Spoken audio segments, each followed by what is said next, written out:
आत्मवंदन दीपालीताई, आशाताई, आराधना ध्यान समूहातील सर्व बंधू भगिनींना नमस्कार. आराधना ध्यान समूहाद्वारे आयोजित साहित्य दीपिका सदरात आजच्या वक्त्या आहेत दीपालीताई दातार. दीपालीताईंनी MSc मॅथमॅटिक्स मध्ये केले असून BSc ला विद्यापीठात त्या प्रथम आल्या आहेत. 20 वर्ष IT कंपनीत नोकरी करून स्वेच्छानिवृत्ती स्वीकारली. ताई सध्या लेखिका, कवयित्री व अभिवाचक म्हणून काम करीत आहेत. ताईंची 3 पुस्तके प्रकाशित झाली आहेत. ती म्हणजे कवितांच्या कवितांच्या जन्मकथांवर आधारित शारदीय मोरपिसे, प्रतिभा रानडे यांच्या समग्र साहित्यावर व जीवनानुभवावर पैस प्रतिभेचा हे पुस्तक आणि स्वरचित कवितांचा संग्रह तळ्यातले आकाश. पैस प्रतिभेचा या पुस्तकाला महाराष्ट्र साहित्य परिषदेचे लक्षवेधी ग्रंथ पारितोषिक, ग्रंथोत्तेजक संस्थेचे गौरव पारितोषिक तसेच छत्रपती चौथे शिवाजी महाराज अहिल्यानगरचा वैचारिक साहित्यासाठीचा राज्य पुरस्कार मिळाला आहे. मला सांगायला आनंद वाटतो की प्रतिभाताई रानडे या स्वतः आराधना समूहात संवाद साधायला आल्या होत्या व आज दीपालीताई त्यांच्याच साहित्यावर संवाद साधणार आहेत. मी दीपालीताईंचे आराधना ध्यान समूहात स्वागत करते व त्यांना विनंती करते की त्यांनी आपला संवाद सुरू करावा. धन्यवाद. नमस्कार दीपालीताई. आशाताई आलेले आहेत. आशाताईचं स्वागत. नमस्कार. नमस्कार. आशाताई आणि सर्व इथे उपस्थित असलेल्या श्रोत्यांना मी मनापासून हृदयापासून नमस्कार करते. आणि आज इतकी चांगली संधी मला दिली आहे की प्रतिभाताई रानडे यांच्या साहित्यावर बोलण्याची, तर त्याकरता आभार मानते या संस्थेचे. आणि तुम्ही हा जो काही साहित्यिक उपक्रम चालू केलेला आहे त्याबद्दल विशेष आनंद व्यक्त करते. आणि माझ्या बरोबर प्रतिभाताई इथे आहेत, त्याचाही मला विशेष आनंद झालेला आहे की त्या असताना त्यांच्या साहित्यावर मला बोलता येते आणि त्यांच्याविषयी काही सांगता येते. तर आपल्या सगळ्यांना प्रतिभा रानडे म्हटलं की आठवते ती त्यांची अफगाण डायरी. पण साहित्य विश्वामध्ये ज्येष्ठ संशोधक लेखिका म्हणून सगळे त्यांना ओळखतात. आणि त्या खरं तर बहुतेक सर्व चांगल्या वाचकांमध्ये प्रसिद्ध, सुपरिचित आणि लोकप्रिय अशा लेखिका आहेत. पण आपण सगळ्यांनी त्यांना सविस्तरपणे जाणून घेण्याची इच्छा आज व्यक्त केली, त्याचा मला खूप आनंद होतोय. कारण एखाद दुसरं पुस्तक प्रत्येक लेखकाचं आपण वाचलेलं असतं आणि त्या लेखकाची अनेक चांगली पुस्तकं असतात अवेलेबल, उपलब्ध, पण सगळीच्या सगळी वाचणं सगळ्यांना शक्य नसतं. त्यामुळे अशा उपक्रमातून आपल्याला एखादा लेखक सविस्तरपणे जाणून घेता येतो आणि ती इच्छा तुम्ही सगळ्यांनी व्यक्त केली, त्याचा मला अगदी मनापासून आनंद झालाय. आपल्या मराठी भाषेला ललित साहित्याची आणि वैचारिक साहित्याची फार मोठी परंपरा लाभलेली आहे, हेही आपल्याला ठाऊक आहे. आणि प्रतिभाताई हे असं नाव आहे की ललित साहित्यात आणि वैचारिक साहित्यात दोन्ही साहित्यात त्यांनी अगदी मोलाची भर घातलेली आहे. साधारण 1972-73च्या सुमारास प्रतिभाताई रानडे लिहायला लागल्या. म्हणजे असं आपल्याला म्हणता येईल की साठोत्तरी साहित्याच्या मध्यावर आणि त्यानंतरच्या काळात प्रतिभाताईंनी आपल्या अगदी विचक्षण बुद्धीनं सर्व वाचकांना अगदी समृद्ध केलेलं आहे. आणि त्या समृद्ध करणाऱ्या लेखकांमध्ये प्रतिभाताई अग्रभागी आहेत असं आता आपण म्हटलं तरी ते काही वावगं ठरू नये असं मला वाटतं. प्रतिभाताईंनी त्यांच्या लेखणीनं त्यांच्या वाचकांना जागतिक आणि वैचारिक भान देण्याचं फार मोठं काम केलेलं आहे. ती त्यांची महत्वाची खूण आहे त्यांच्या लेखनाची असं म्हटलं तरी चालेलच. प्रतिभाताईंच्या साहित्यात आलेले मुख्य विषय कोणते याचा जेव्हा आपण विचार करतो तेव्हा अफगाणिस्तान, पाकिस्तान यासारख्या इस्लामी राष्ट्रांची दुःख, त्यांच्या पुढची आव्हानं, मुस्लिम स्त्रियांचं जीवन, त्यांचे प्रश्न, विविध प्रांतातील हिंदू मुस्लिम स्त्रिया, त्यांची सुखदुःख, हिंदू मुस्लिम संबंध, जगभरातील निरनिराळे धर्म, संस्कृती आणि धर्मसंस्कृतीचे परस्पर संबंध, जागतिकीकरण, दहशतवाद आणि ह्या सगळ्याचा एकूण सामान्य माणसाच्या जगण्यावर झालेला परिणाम, असा सगळा मोठा आवाका प्रतिभाताईंच्या साहित्याचा आहे. आणि हे सगळं करत असताना स्त्री जीवन, स्त्री जाणीवा हे सुद्धा प्रामुख्याने त्यांच्या साहित्यात आपल्याला पाहायला मिळतं. पण मुख्यत्वे इस्लामी राष्ट्रांबद्दल प्रतिभाताईंनी जे लिहिलेलं आहे किंवा हिंदू मुस्लिम संबंधांबद्दल जे लिहिलेलं आहे त्या दृष्टीने विचार करताना असं वाटतं की आंतरराष्ट्रीय स्तरावर महत्वाचे ठरलेले असे विषय प्रतिभाताईंच्या साहित्यातून आलेले आहेत. आणि हे विषय अत्यंत संवेदनशील, गुंतागुंतीचे आहेत, पण प्रतिभाताईंनी अत्यंत संयमित शब्दात जबाबदारीनं ते विषय हाताळलेले आहेत. जगभराचं राजकारण सारखं बदलतंय. आणि आपण पाहतोच आहोत आता युद्धजन्य परिस्थिती आलेली आहे. पण प्रतिभाताईंनी 40 वर्षापूर्वी मांडलेले हे विषय आजही त्याचं महत्व मात्र संपलेलं नाहीये. त्यामुळे आज कितीही काळ गेला, 45 वर्षाहून अधिक काळ लोटला, तरी आपल्याला पुन्हा पुन्हा प्रतिभाताईंची पुस्तकं, त्यांचं साहित्य वाचावं लागतंय. हे या लेखिकेचं मोठेपण आहे असं मला नेहमी जाणवतं, जेव्हा मी त्यांच्या साहित्याचा मुख्य विषयांचा अभ्यास करते किंवा त्याचा विचार करते. तेव्हा माझ्या मनात येतं की ही लेखिका का मोठी आहे, तर त्या विषयांचं आणि त्या विषयातून त्यांनी मांडलेल्या समस्यांचं स्वरूप आजही तितकंसं जगभरात बदललेलं नाहीये. आजही दहशतवाद चालूच आहे, आजही युद्ध होत आहेत. पाकिस्तान भारताचे संबंध यावरून आजही आपण चर्चा करतच असतो आणि त्याला आजपर्यंत आपण तितकं समाधानकारक असं उत्तर शोधू शकलेलो नाही आहोत. आणि तेच सगळे विषय प्रतिभाताईंच्या साहित्यात आलेले आहेत. पण हा झाला सगळा वैचारिक आणि सामाजिक राजकीय साहित्य प्रवाह प्रतिभाताईंचा. पण एकूण समग्र साहित्य पाहिलं तर प्रतिभाताईंनी 35हून अधिक पुस्तकं, जवळजवळ 40 पुस्तकं म्हटलं तरी चालेल, प्रतिभाताईंनी लिहिली आहेत. आणि त्यामध्ये साधारण 5 अनुवाद आहेत, 3 कथासंग्रह आहेत, 3 कादंबऱ्या आहेत, 4 ललितलेख संग्रह आहेत, 6 चरित्र आहेत आणि सामाजिक, राजकीय, वैचारिक, संशोधकीय अशी एकूण 16-17 पुस्तकं त्यांची आलेली आहेत. तर असा सगळा भला मोठा ऐवज आपल्याकडे उपलब्ध आहे प्रतिभाताईंच्या साहित्याचा. आणि या 2 दिवस तुम्ही मला संधी दिली आहे, त्यामुळे मी अगदी विस्तारानं जितकं सांगता येईल तितकं त्या साहित्यावर बोलायचा प्रयत्न करणार आहे. आणि या सगळ्या साहित्याचा समग्र आढावा घेणारं असं पुस्तक 2023 साली मी लिहिलं, ज्याचा उल्लेख तुम्ही केलाच, पैस प्रतिभेचा. तर त्याच्यामध्ये मी प्रतिभाताईंच्या या सगळ्या साहित्यावर त्यांच्याशी चर्चा केली आहे. साहित्य इतकंच प्रतिभाताईंचं व्यक्तिगत आयुष्य सुद्धा अत्यंत श्रीमंत, व्यापक असं आहे. कारण प्रतिभाताई महाराष्ट्राबाहेर आणि भारताबाहेरही अनेक ठिकाणी राहिलेल्या आहेत. शिलाँग, कलकत्ता, दिल्ली, मणिपूर आणि अफगाणिस्तान. आणि अभ्यासाच्या कारणाने, काही संघटनांच्या मिटिंगच्या कारणाने पाकिस्तानात जाणं झालं, लंडनला जाणं झालं, जेरुसलेमला जाणं झालं प्रतिभाताईंचं. युरोपमध्ये लंडनला झालं. तर असा सगळा व्यापक असा जीवनानुभव आणि केलेला अभ्यास आणि त्यांचे अनेक विषय, शेकडो विषय असं म्हटलं तरी चालेल. तर जमेल तितका आपण त्याचा आढावा किंवा त्याचा एक आनंद घेऊया या 2 सत्रातून. तर मी सोयीकरता असे 2 भाग केलेत की आज आपण त्यांचं वैचारिक आणि संशोधकीय काम याकडे थोडंसं लक्ष पुरवूया आणि उद्या त्यांच्या ललित साहित्यावर चर्चा करूया, ज्याच्यामध्ये कथा, कादंबरी, अनुवाद आणि चरित्र, तो भाग आपण उद्या घेऊया. आणि आज मात्र आपण त्यांच्या वैचारिक साहित्याकडे आणि संशोधकीय कामाकडे थोडंसं पाहूया. आणि त्या सगळ्या कामाकडे पाहण्यापूर्वी मला हेही सांगावंसं वाटतंय की प्रतिभाताईंनी आजवर जे काही काम केले, जेवढी पुस्तकं लिहिली आहेत, त्यातल्या अनेक पुस्तकांना महाराष्ट्र राज्य शासनाचे पुरस्कार आहेत, महाराष्ट्र साहित्य परिषदेचे पुरस्कार आहेत, आपटे वाचन मंदिर किंवा महाराष्ट्र साहित्य सेवा संघ मुंबई अशा महत्वाच्या संस्थांचे पुरस्कार त्यांना मिळालेले आहेत. आणि त्याशिवाय त्यांच्या पूर्ण समग्र लेखन कारकिर्दीकरता URL फाउंडेशनचा जीवन गौरव त्यांना मिळाला आहे. अखिल भारतीय प्रकाशक संघाकडून त्यांना जीवन गौरव म्हणून पुरस्कृत केलं गेलं. नुकताच त्यांना महाराष्ट्र साहित्य परिषदेने जीवन गौरव पुरस्कार दिला, ते आपल्या सगळ्यांना ठाऊकच आहे. त्याशिवाय बडोदा, ठाणे, पुणे, मुंबई या ठिकाणी झालेल्या विभागीय साहित्य संमेलनाच्या त्या अध्यक्षा होत्या. त्यांनी ते अध्यक्षपद भूषवलेलं होतं.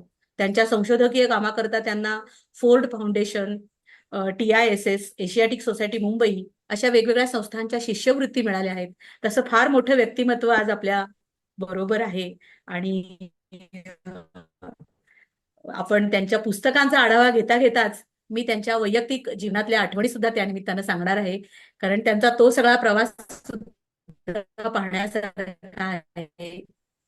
एकदा प्रतिभा ते इथे आल्या तेव्हा त्यांनी त्यांचा तो प्रवास आपल्या पुढे सांगितलाच आहे. पण आज पुस्तकांच्या निमित्तानं काही, तर आपण पुस्तकांच्याकडेच आता जाऊया, वैचारिक पुस्तकांकडे. थोडंसं सुरुवातीला बालपणाविषयी आणि प्रतिभाताई कुठल्या मूळच्या वगैरे त्याबद्दल सांगते. प्रतिभाताईंचा जन्म 1937 सालचा. आणि मला फार बरं वाटतं की प्रतिभाताई जरी मूळच्या कोल्हापूरच्या असल्या तरी त्यांचा जन्म पुण्यातला झाला आहे. आणि मी पुण्यात राहत असल्यामुळे मला तो एक धागा समान वाटतो. कॉलेजचं शिक्षण कोल्हापुरात झालं. त्यांचे वडील गणेश रंगो भिडे, ते स्वतः चित्रकार, फोटोग्राफर तर होतेच, साहित्याची त्यांना उत्तम जाण होती. टिळक भक्त होते, सावरकरवादी होते. पण सावरकरवादी असले, हिंदुत्वाचं वातावरण असलं तरी फार आधुनिकता होती. म्हणजे लहान वयात मुलींनी केस कापलेलं असणं, कुंकू कपाळाला न लावणं किंवा हातात बांगड्या नाही घातल्या खेळताना, तर ते सगळं चालत होतं. वैचारिकदृष्ट्या हिंदुत्वाची मनामध्ये आस होती. कर्मकांडाकडे फारसे न वळलेले, घरात स्पृश्यास्पृश्यता, सोळं असलं काहीही नव्हतं. प्रतिभाताईंच्या आई सुद्धा अत्यंत आधुनिक विचारांच्या होत्या, पण त्यांना संत साहित्याची मात्र प्रचंड आवड होती आणि संतांवर सगळ्या श्रद्धा सुद्धा त्यांची होती. संपूर्ण ज्ञानेश्वरी त्यांची पाठ होती. तर असे आई वडील, निसर्गप्रेमी, कलाप्रेमी आणि वाचनाची आई वडिलांना प्रचंड आवड. घरात पुष्कळ पुस्तकं होती आणि ताईंचे वडील तर बालकोशकार होते. ताई जेव्हा लहान होत्या 5-6 वर्षाच्या, तेव्हा प्रतिभाताईंचे वडील त्यांना प्रश्न विचारायचे की तुला चंद्र सूर्य कुठे उगवतात, पृथ्वी कशी असते, काय माहिती आहे का? तर प्रतिभाताईंना काय उत्तरं देता येणार त्या वयात? तर प्रतिभाताई म्हणायच्या मला काय कळणार या वयात? मग प्रतिभाताईंच्या वडिलांच्या लक्षात आलं की लहान मुलांना त्यांच्या भाषेत समजतील अशी पुस्तकं फारशी उपलब्ध नाहीयेत. म्हणून त्यांनी बालकोश काढले. 2-3 खंड बालकोशाचे त्यांनी 1940च्या सुमारास, म्हणजे आज इंटरनेट, गुगल हे सगळं आपल्या हाताशी आहे. इतकी पटकन माहिती आपल्याला मिळते, काही लहान मुलांना सांगायचं असेल, मुलांना स्वतःला शोधायचं असेल तर. पण त्या काळामध्ये बालकोशाची कल्पना सुचणं हे मला फार प्रगल्भ आणि प्रगतच वाटतं, जेव्हा मी ह्या सगळ्याचा विचार करते. त्याचबरोबर प्रतिभाताईंच्या वडिलांनी आणखी एक चांगली गोष्ट, म्हणजे फार महत्वाचंच काम त्यांनी केलं असं म्हणावं लागेल. ते म्हणजे त्यांनी व्यावहारिक ज्ञानकोशाचे 6 खंड काढले. सुरुवातीला 5 खंडांचं काम जेव्हा झालं होतं, तेव्हा मात्र असं घडलं की त्याच दरम्यान, म्हणजे साधारण प्रतिभाताई तेव्हा 10.25 वर्षाच्या होत्या आणि आपल्याला स्वातंत्र्य मिळालं होतं भारताला, आणि गांधी हत्येनंतर जाळपोळ झाली बऱ्याच ब्राह्मणांच्या घरांची. त्यामध्ये प्रतिभाताईंचं कोल्हापुरातलं घर जाळलं गेलं आणि गणेश रंगोभिडे ज्ञानकोशकार यांचं ऑफिस ज्ञानकोशाचं जाळलं गेलं. सगळे संदर्भ, खंड सगळं जाळलं गेलं. म्हणजे सगळं संपलंच, जे काही जमवलं होतं, तयार केलं होतं ते. पण त्या सगळ्या अवस्थेतून निराश न होता, त्या परिस्थितीतून खचून न जाता, पुन्हा त्यातून प्रतिभाताईंचे आईवडील उभे राहिले आणि पुढच्या काळात स्वतःचा खर्च करून पुन्हा ज्ञानकोशाचे 6 खंड प्रतिभाताईंच्या वडिलांनी काढले.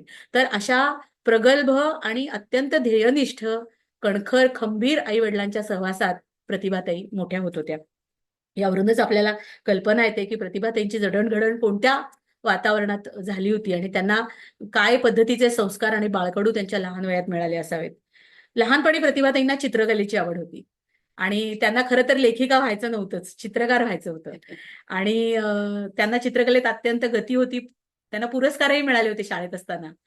पण त्यांचं असं झालं की प्रतिभाताईंच्या वडिलांना शक्य नव्हतं प्रतिभाताईंना मुंबईमध्ये जे स्कूल ऑफ आर्टला घालणं. त्यामुळे वडिलांनी त्यांना सुचवलं की राज्यशास्त्र आणि अर्थशास्त्र घेऊन तू BA करावंस. म्हणून प्रतिभाताईंनी ते 2 विषय घेऊन BA केलं आणि BA होता होताच त्यांचं पंढरीनाथ रानडे उर्फ मुकुंद रानडे यांच्याशी लग्न झालं. आणि मुकुंद रानडे हे केंद्र सरकारात आर्किटेक्ट होते आणि त्यांच्या ठिकठिकाणी बदल्या होत असत. जेव्हा लग्न ठरलं त्यावेळी रानडे कलकत्त्याला राहत होते. त्यामुळे प्रतिभाताई लग्नानंतर कोल्हापूरहून प्रथम कलकत्त्याला गेल्या आणि महाराष्ट्रापासून तशा थोड्याशा दूर राहायला गेल्या. मग कलकत्त्याहून पुढे मणिपूर, शिलाँग, दिल्ली असा सगळा त्यांचा प्रवास सुरू झाला. त्यानंतर अफगाणिस्तानात गेल्या. तर दिल्लीला तर त्या 12 वर्ष राहिल्या. त्यावेळेस लग्न झाल्या अगदी एक गृहिणी म्हणून त्यांचं एक उत्तम आयुष्य चालू झालं होतं. पण जेव्हा मुलं थोडीशी मोठी झाली आणि प्रतिभाताई साधारण 30च्या पुढच्या वयाच्या टप्प्यावर आल्या, तेव्हा त्यांना असं वाटायला लागलं की आता घरातल्या जबाबदाऱ्या थोड्याशा मार्गी लागल्यात आणि आपण काहीतरी केलं पाहिजे. पण चित्रकला तेव्हा वाढवणं त्यांना शक्य नव्हतं. घरात इतकी जागा नव्हती. मग त्यांच्या मिस्टरांनी त्यांना सुचवलं, मुकुंद रानडेंनी, की तुला वाचनाची आवड आहे तर तू पत्रकारितेचा कोर्स का नाही करत? मग प्रतिभाताईंनी दिल्लीला पत्रकारितेचा कोर्स केला तिथल्याच इन्स्टिट्यूटमध्ये. आणि तो कोर्स करत असतानाच असं झालं की त्यावेळी केसरीचे संपादक जयंतराव टिळक हे पार्लमेंटमध्ये सदस्य होते आणि ते प्रतिभाताईंच्या वडिलांचे मित्रच, गणेश रंगोभिडे यांचे कोल्हापूरच्या. कारण प्रतिभाताईंचे वडील टिळक भक्त असल्यामुळे दर टिळक जयंतीला त्यांचं तिथे जाणं व्हायचं, केसरीमध्ये समारंभाला उपस्थित राहणं व्हायचं. त्यामुळे ते मित्रच होते. मग जेव्हा त्यांना कळलं की प्रतिभा रानडे आता पत्रकारितेचा कोर्स करतायत, तेव्हा त्यांनी सुचवलं प्रतिभाताईंना की तुम्ही केसरीतून सदर का लिहित नाही, दिल्लीच्या सांस्कृतिक घडामोडींवर लिहायला लागा. आणि मग प्रतिभाताईंनी ती संधी घेतली आणि त्या तिथल्या दिल्लीतल्या सगळ्या सांस्कृतिक घटनांवर लिहायला लागल्या आणि प्रतिभाताईंमधला चित्रकार शब्दरूपातून हळूहळू व्यक्त व्हायला लागला. त्यांच्या लेखणीच्या कुंचल्यानं त्यांनी पुष्कळ लेखन पुढच्या काळात जवळजवळ आता 50 वर्षाहून अधिक काळ त्या लिहित आहेत. पण त्यांची सुरुवात ही साधारण 1972-73च्या आसपास झाली आणि तीही केसरीतल्या सदरापासून. आणि पहिला लेख त्यांनी जो लिहिला होता तो पुराणा किल्ल्यापाशी दिल्लीत उत्खनन चालू झालं होतं आणि महाभारत काळातल्या वस्तू वगैरे तिकडे सापडत होत्या. रथाचं चाक सापडलं होतं, त्या काळातली काही भांडी सापडली होती. तर प्रतिभाताई तिथे स्वतः गेल्या ते उत्खनन कसं चालू आहे ते पाहायला. आणि तिथले जे ते तिथे सगळं चालू होतं काम, तिथे काही गृहस्थ प्रतिभाताईंच्या ओळखीचे असल्यामुळे आणि केसरीसाठी लिहिते असं सांगितल्यामुळे तिथे त्यांना खाली उतरून ते सगळं पाहण्याची संधी मिळाली आणि त्यावर मग प्रतिभाताईंनी पहिला लेख लिहिला होता. पण मला हे का सांगावं असं वाटतंय की नुसतं पुस्तक वाचून लिहिणाऱ्या अशा या लेखिका नाहीत. जे काही लिहायचं तिथे प्रत्यक्ष ठिकाणी जायचं, अनुभव घ्यायचा आणि मग त्यावर लेखन करायचं, असं त्यांचं कामाचं नेहमीच स्वरूप राहिलेलं आहे आणि त्यामुळे त्यांचं लेखन आपल्या मनाच्या अगदी जवळ जाणार आहे. जसं प्रतिभाताई सांस्कृतिक सदर लिहित होत्या केसरीतून, त्याच वेळेला त्या कथा लिहित होत्या. अनुवादाला त्यांनी सुरुवात केली होती. मग नंतर अनुवाद लिहिता लिहिता एका कादंबरीचा विषय त्यांच्या मनात आला होता. पण ते सगळं आपण उद्या बोलणार आहोत. आज मी वैचारिक लेखनाकडे जाणार आहे, त्यामुळे मी इथून पुढे जाते आणि पटकन सांगते की दिल्लीतून साधारण 1976च्या आसपास मुकुंद रानडे यांची बदली अफगाणिस्तानात झाली आणि हे रानडे कुटुंबीय दिल्लीतून 12 वर्ष दिल्लीत राहिलं आणि त्यानंतर अफगाणिस्तानातल्या काबूलमध्ये राहायला गेलं. अफगाणिस्तानात राहायला गेल्यावर खरं म्हणजे शेवटचा बादशाह बहादूरशाह जफर याच्यावरची कादंबरी लिहून पूर्ण होत होती. त्या दरम्यानच प्रतिभाताई तिकडे गेल्या. ती कादंबरी पूर्ण झाली आणि मग तिकडे अफगाणिस्तानचा सगळा परिसर पाहणं वगैरे असं सगळं सुरू झालं. आणि पहिलं वर्ष प्रतिभाताईंचं तिकडे फार उत्तम गेलं. सगळं वातावरण छान होतं आणि फिरायला जायला मिळत होतं, चांगलं चालू होतं. पण नंतर मात्र तिकडे राजकीय आणि सामाजिक परिस्थितीत झपाट्यानं बदल होत गेले आणि ते सगळे बदल प्रतिभाताई लिहायला लागल्या. घटनाच अशा घडल्या की कथा कादंबरीतून बाहेर पडून वैचारिक लेखनाकडे वळावं असं अफगाणिस्तानातल्या राजकीय बदल जे झाले तिकडे, की आधी तिकडे सौर क्रांती झाली आणि नंतर लाल क्रांती झाली. रशियानं अफगाणिस्तान काबीज केलं. ह्या सगळ्या घटनांचा प्रत्यक्ष साक्षीदार होण्याचं भाग्य प्रतिभाताईंना त्यांच्या मिस्टरांमुळे तिकडे राहत असताना लाभलं. तर प्रतिभाताई सुरुवातीला जेव्हा तिकडे राहिल्या तेव्हा तिथला सगळा परिसर पाहत होत्या आणि जे काही तिथला निसर्ग पाहायला मिळायचा, तिथली संस्कृती, तिथली माणसं त्याबद्दल लिहित होत्या. आणि त्याचबरोबर जेव्हा राजकीय परिस्थिती बदलायला लागली तेव्हा त्याविषयी पण लिहायला लागल्या. आणि प्रतिभाताईंचे हे सगळे लेख त्यावेळेला त्या तिकडे बसून लिहायच्या आणि त्यांचे ते सगळे लेख इकडे महाराष्ट्र टाइम्स आणि केसरी आणि माणूस मधून प्रकाशित व्हायचे. माणूस नावाचं साप्ताहिक श्रीभाऊ माझगावकर काढत असत आणि त्यावेळेला साधारण 1976 ते 80च्या दरम्यान हे सगळे लेख अफगाणिस्तानातून ईमेल नसताना हे सगळे लेख इकडे कसे यायचे असं मी प्रतिभाताईंना विचारलं. तर प्रतिभाताई म्हणाल्या की आठवड्यातून एकदा विमान जायचं दिल्लीला, तर ते सगळे लेख मी लिहून गडबडीने लिहून पाठवायची. मग दिल्लीतून कोणीतरी केसरीच्या ऑफिसमध्ये ते पोस्ट करायचं. अशा सगळ्या पद्धतीने किंवा माणूसच्या ऑफिसमध्ये पोस्ट करायचं आणि अशा पद्धतीनं ते सगळे लेख महाराष्ट्रामध्ये यायचे. आणि प्रतिभाताईंनी म्हणजे तेव्हा इंटरनेट नव्हतं, इतक्या बातम्या नसायच्या, पण प्रतिभाताईंमुळे तिथला आखोदेखा हाल इथे महाराष्ट्रातल्या लोकांना सगळा समजायचा. तर आपल्याला समजू शकतं की एखादी लेखिका जेव्हा परस्थळी म्हणजे परराष्ट्रात असते आणि ती अशा पद्धतीची पत्रकारिता करते त्याचं काय महत्व असतं. तर सुरुवातीला जेव्हा त्या लिहायला लागल्या, दाऊद खान जाऊन मोहम्मद तराकी सत्तेवर आला होता आणि तो चांगलं काम करायला लागला होता. त्याने जमीनदारी नष्ट केली होती, लोकांना नोकऱ्या द्यायला सुरुवात केली होती. कारण आपल्याला माहितीये मुस्लिम राष्ट्रांचं सगळं जे काही आहे वातावरण तिकडे झालेलं, तर स्त्रियांना दाबून ठेवलेलं होतं. तर स्त्रियांना त्यांना हक्क द्यायला सुरुवात केली होती नूर मोहम्मद तराकीनं. त्यामुळे प्रतिभाताईंना फार बरं वाटलं होतं की तिथे आता चांगलं सरकार आलंय आणि लोकांचं जीवन सुरळीत आणि चांगलं होणार आहे आणि त्या सगळ्या संदर्भात लिहित होत्या. पण नंतर जेव्हा रशिया येणार होता त्याच्या आधीपासूनच रशियाचं दडपण त्या भागात जाणवायला लागलं होतं आणि त्या सगळ्या दडपणाकडे पाहताना नूर मोहम्मद तराकीचं आणि इतर राजकीय नेत्यांचं वागणं जसं बदलायला लागलं तेव्हा प्रतिभाताईंनी त्यावरही परखडपणे टीका केली आणि असं लिहिलं की मार्क्सवाद मागे पडून आता इकडे कम्युनिझम यायला लागलाय, सगळी लोक आता जवळपास विकली झाली आहेत की काय आणि परत लोकांचं जीवन आता बिघडायला सुरुवात होणार आहे, याची सगळी सुतोवाच ह्या सगळ्या गोष्टी प्रतिभाताईंनी आपल्या महाराष्ट्रातल्या साप्ताहिकांमधून पेपरमधून लिहायला सुरुवात केली. कोल्हापूरमधून जेव्हा हे लेखन वाचलं गेलं तेव्हा त्यांच्या वडिलांना, प्रतिभाताईंच्या वडिलांना सुद्धा धमक्यांचे फोन आले की तुमची मुलगी, कम्युनिस्टांचे फोन आले की तुमची मुलगी आमच्या विरोधात लिहितीये तर तिला सावध करा. हे परवडणार नाही, तिला थांबायला सांगा. कम्युनिस्टांच्या विरोधात वेडवाकडं काहीही लिहायचं नाही. पण प्रतिभाताईंचे वडिलांनी ते सगळे जे काही धमकीचे फोन होते ते अत्यंत धीराने स्वीकारले. घाबरून तर ते गेलेच नाहीत. उलट त्यांनी प्रतिभाताईंना शांतपणे पत्र लिहून कळवलं की तू लिहितेस ना, असंच लिहित राहा, पण जरा सांभाळून लिहित राहा. फार छान शब्दात पत्र लिहिलं होतं प्रतिभाताईंच्या वडिलांनी. I am proud of you, be brave, but don't get carried away by bravado. अशा पद्धतीने की तू वाहवत जाऊ नकोस, भान ठेव. तर वडिलांची अशी पत्र आली की ताईंना पुन्हा काम करताना धीर यायचा. आजच्या काळामध्ये खरं बोलण्याची प्रज्ञा नसलेली पत्रकारिता आपण सगळीकडे बघतो, पण त्या काळात प्रतिभाताईंनी जे हे परखडपणे काम केलेलं आहे त्याचं त्यामुळेच मला खूप विशेष वाटतं. त्यांच्याकडून आपण आजच्या काळातल्या लोकांनी सुद्धा ही प्रेरणा घेतली पाहिजे असं मला नेहमी वाटतं. इंटरनेट नसलेल्या काळात अफगाणिस्तान आपल्याला असं कळतच होतं. प्रतिभाताईंचं लेखन माणूस मधून तर खूपच गाजत होतं.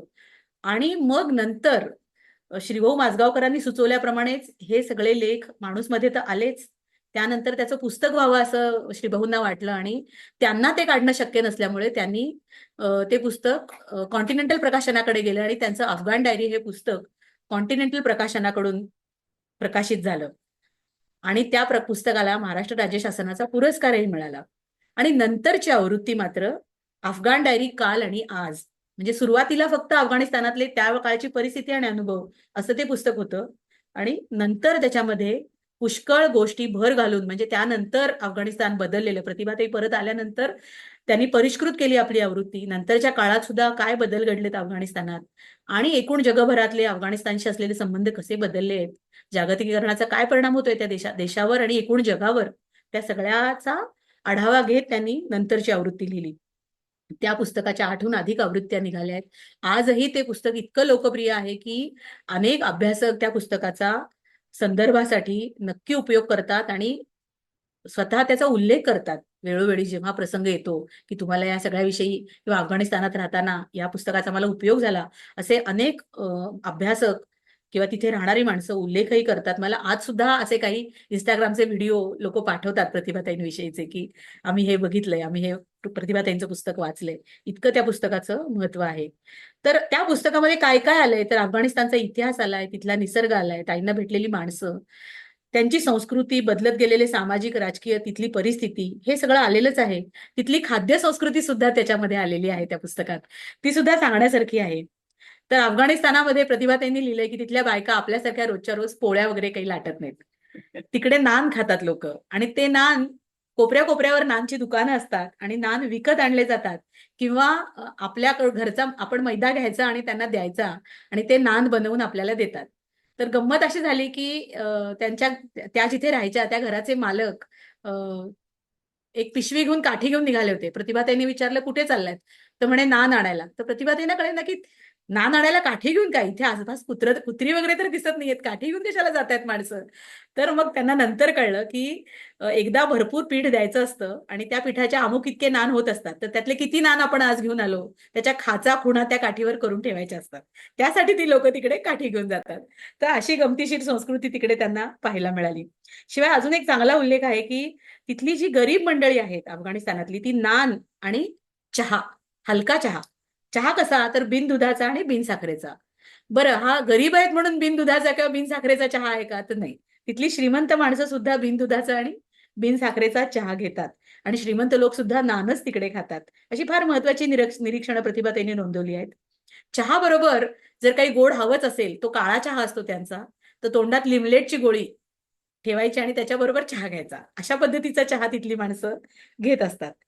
आणि कधी कधी साखरेत घोळवलेले बदाम लिमलेटच्या गोळीऐवजी, किंवा बांगलादेश म्हणजे काय तर साखर फुटाणे जे असतात तशा पद्धतीचेच तिकडे ते मिळतात, ते तोंडात ठेवायचे आणि वरती काळा चहा घ्यायचा. तर ते सगळे फार सुंदर संदर्भ अफगाण डायरीमध्ये आलेले आहेत. पण केवळ रंजक असं ते पुस्तक नाहीये हे मात्र मी नमूद करते. एक थोडंसं रंजन होतं आपल्याला अशा सगळ्या संदर्भांमुळे, पण तिथल्या राजकीय सामाजिक बाबी हा मात्र फार गंभीर विषय त्या पुस्तकातून आलेला आहे. आणखी एक दोन चांगली निरीक्षणं त्या पुस्तकातली महत्वाची सांगते, कदाचित तुम्हाला माहित असतील, कदाचित माहित नसतील.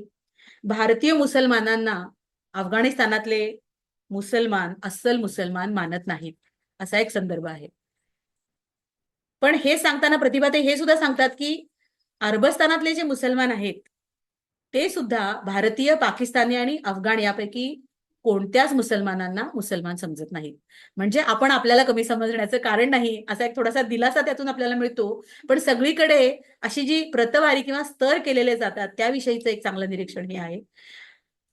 आणखी सांगायचं म्हणजे अफगाणिस्तानाच्या पूर्वेला आणि दक्षिणेला पठाणी लोकांचा पख्तुनिस्तान नावाचा भाग आहे, त्याबद्दल आपल्याला माहिती आहे. पण जुन्या लोकांना हा इतिहास माहितीये की पख्तुनिस्तानला स्वतंत्र राज्य व्हायचं होतं. भारताला स्वातंत्र्य मिळालं तेव्हा फाळणी झाली आणि पाकिस्तानात त्यांना जायचं नव्हतं. त्यांना एकतर भारताशी जोडून घ्यायचं होतं किंवा स्वतंत्र राष्ट्र त्यांना आपलं हवं होतं पठाणी लोकांना. पण तसं काही झालं नाही. फाळणी झाली तेव्हा त्या सगळ्यांना पाकिस्तानात जावं लागलं. त्यामुळं पाकिस्तानचे आणि अफगाणिस्तानाचे जे राजकीय संबंध आहेत ते फारसे चांगले नाहीत. मग आपल्याला काय वाटेल की राजकीय संबंध चांगले नसतील तर त्यांच्यामध्ये एरवीही चांगले संबंध नसतील, प्रेमाचे संबंध नसतील. पण तसं नाही. त्यांचा आणि अफगाणिस्तानचा आणि पाकिस्तानचा धर्म इस्लाम आहे, त्यामुळं त्यांना एकमेकांविषयी प्रेम आहे, पण राजकीय संबंध चांगले नाहीत. त्या उलट भारताशी अफगाणिस्तानचे राजकीय संबंध चांगले आहेत, कारण भारत सदैव अफगाणिस्तानला मदत करत आलेला आहे सर्व स्तरावर. म्हणजे त्यांच्या शैक्षणिक सुधारणेसाठी, त्यांचे रस्ते बांधकाम असू देत, दवाखाने बांधायचे असू देत, त्यांना सैन्य पुरवायचं असू दे, त्यांना धान्य पुरवठा करायचा असू दे, अनेक स्तरावर भारत सरकार त्यांना सतत मदत करत असतं. त्यांच्या संकटाच्या काळामध्ये त्यांना जेव्हा जेव्हा गरज असते, ते जेव्हा जेव्हा हाक घालतात तेव्हा. पण राजकीय संबंध त्यामुळे त्यांनी आपल्याशी चांगले ठेवलेत, परंतु आपण हिंदू आहोत म्हणून त्यांना आपल्याविषयी प्रेम नाही. तर अशी सगळी महत्वाची निरीक्षणं सामान्य माणूस म्हणून आपल्याला का महत्वाची आहेत?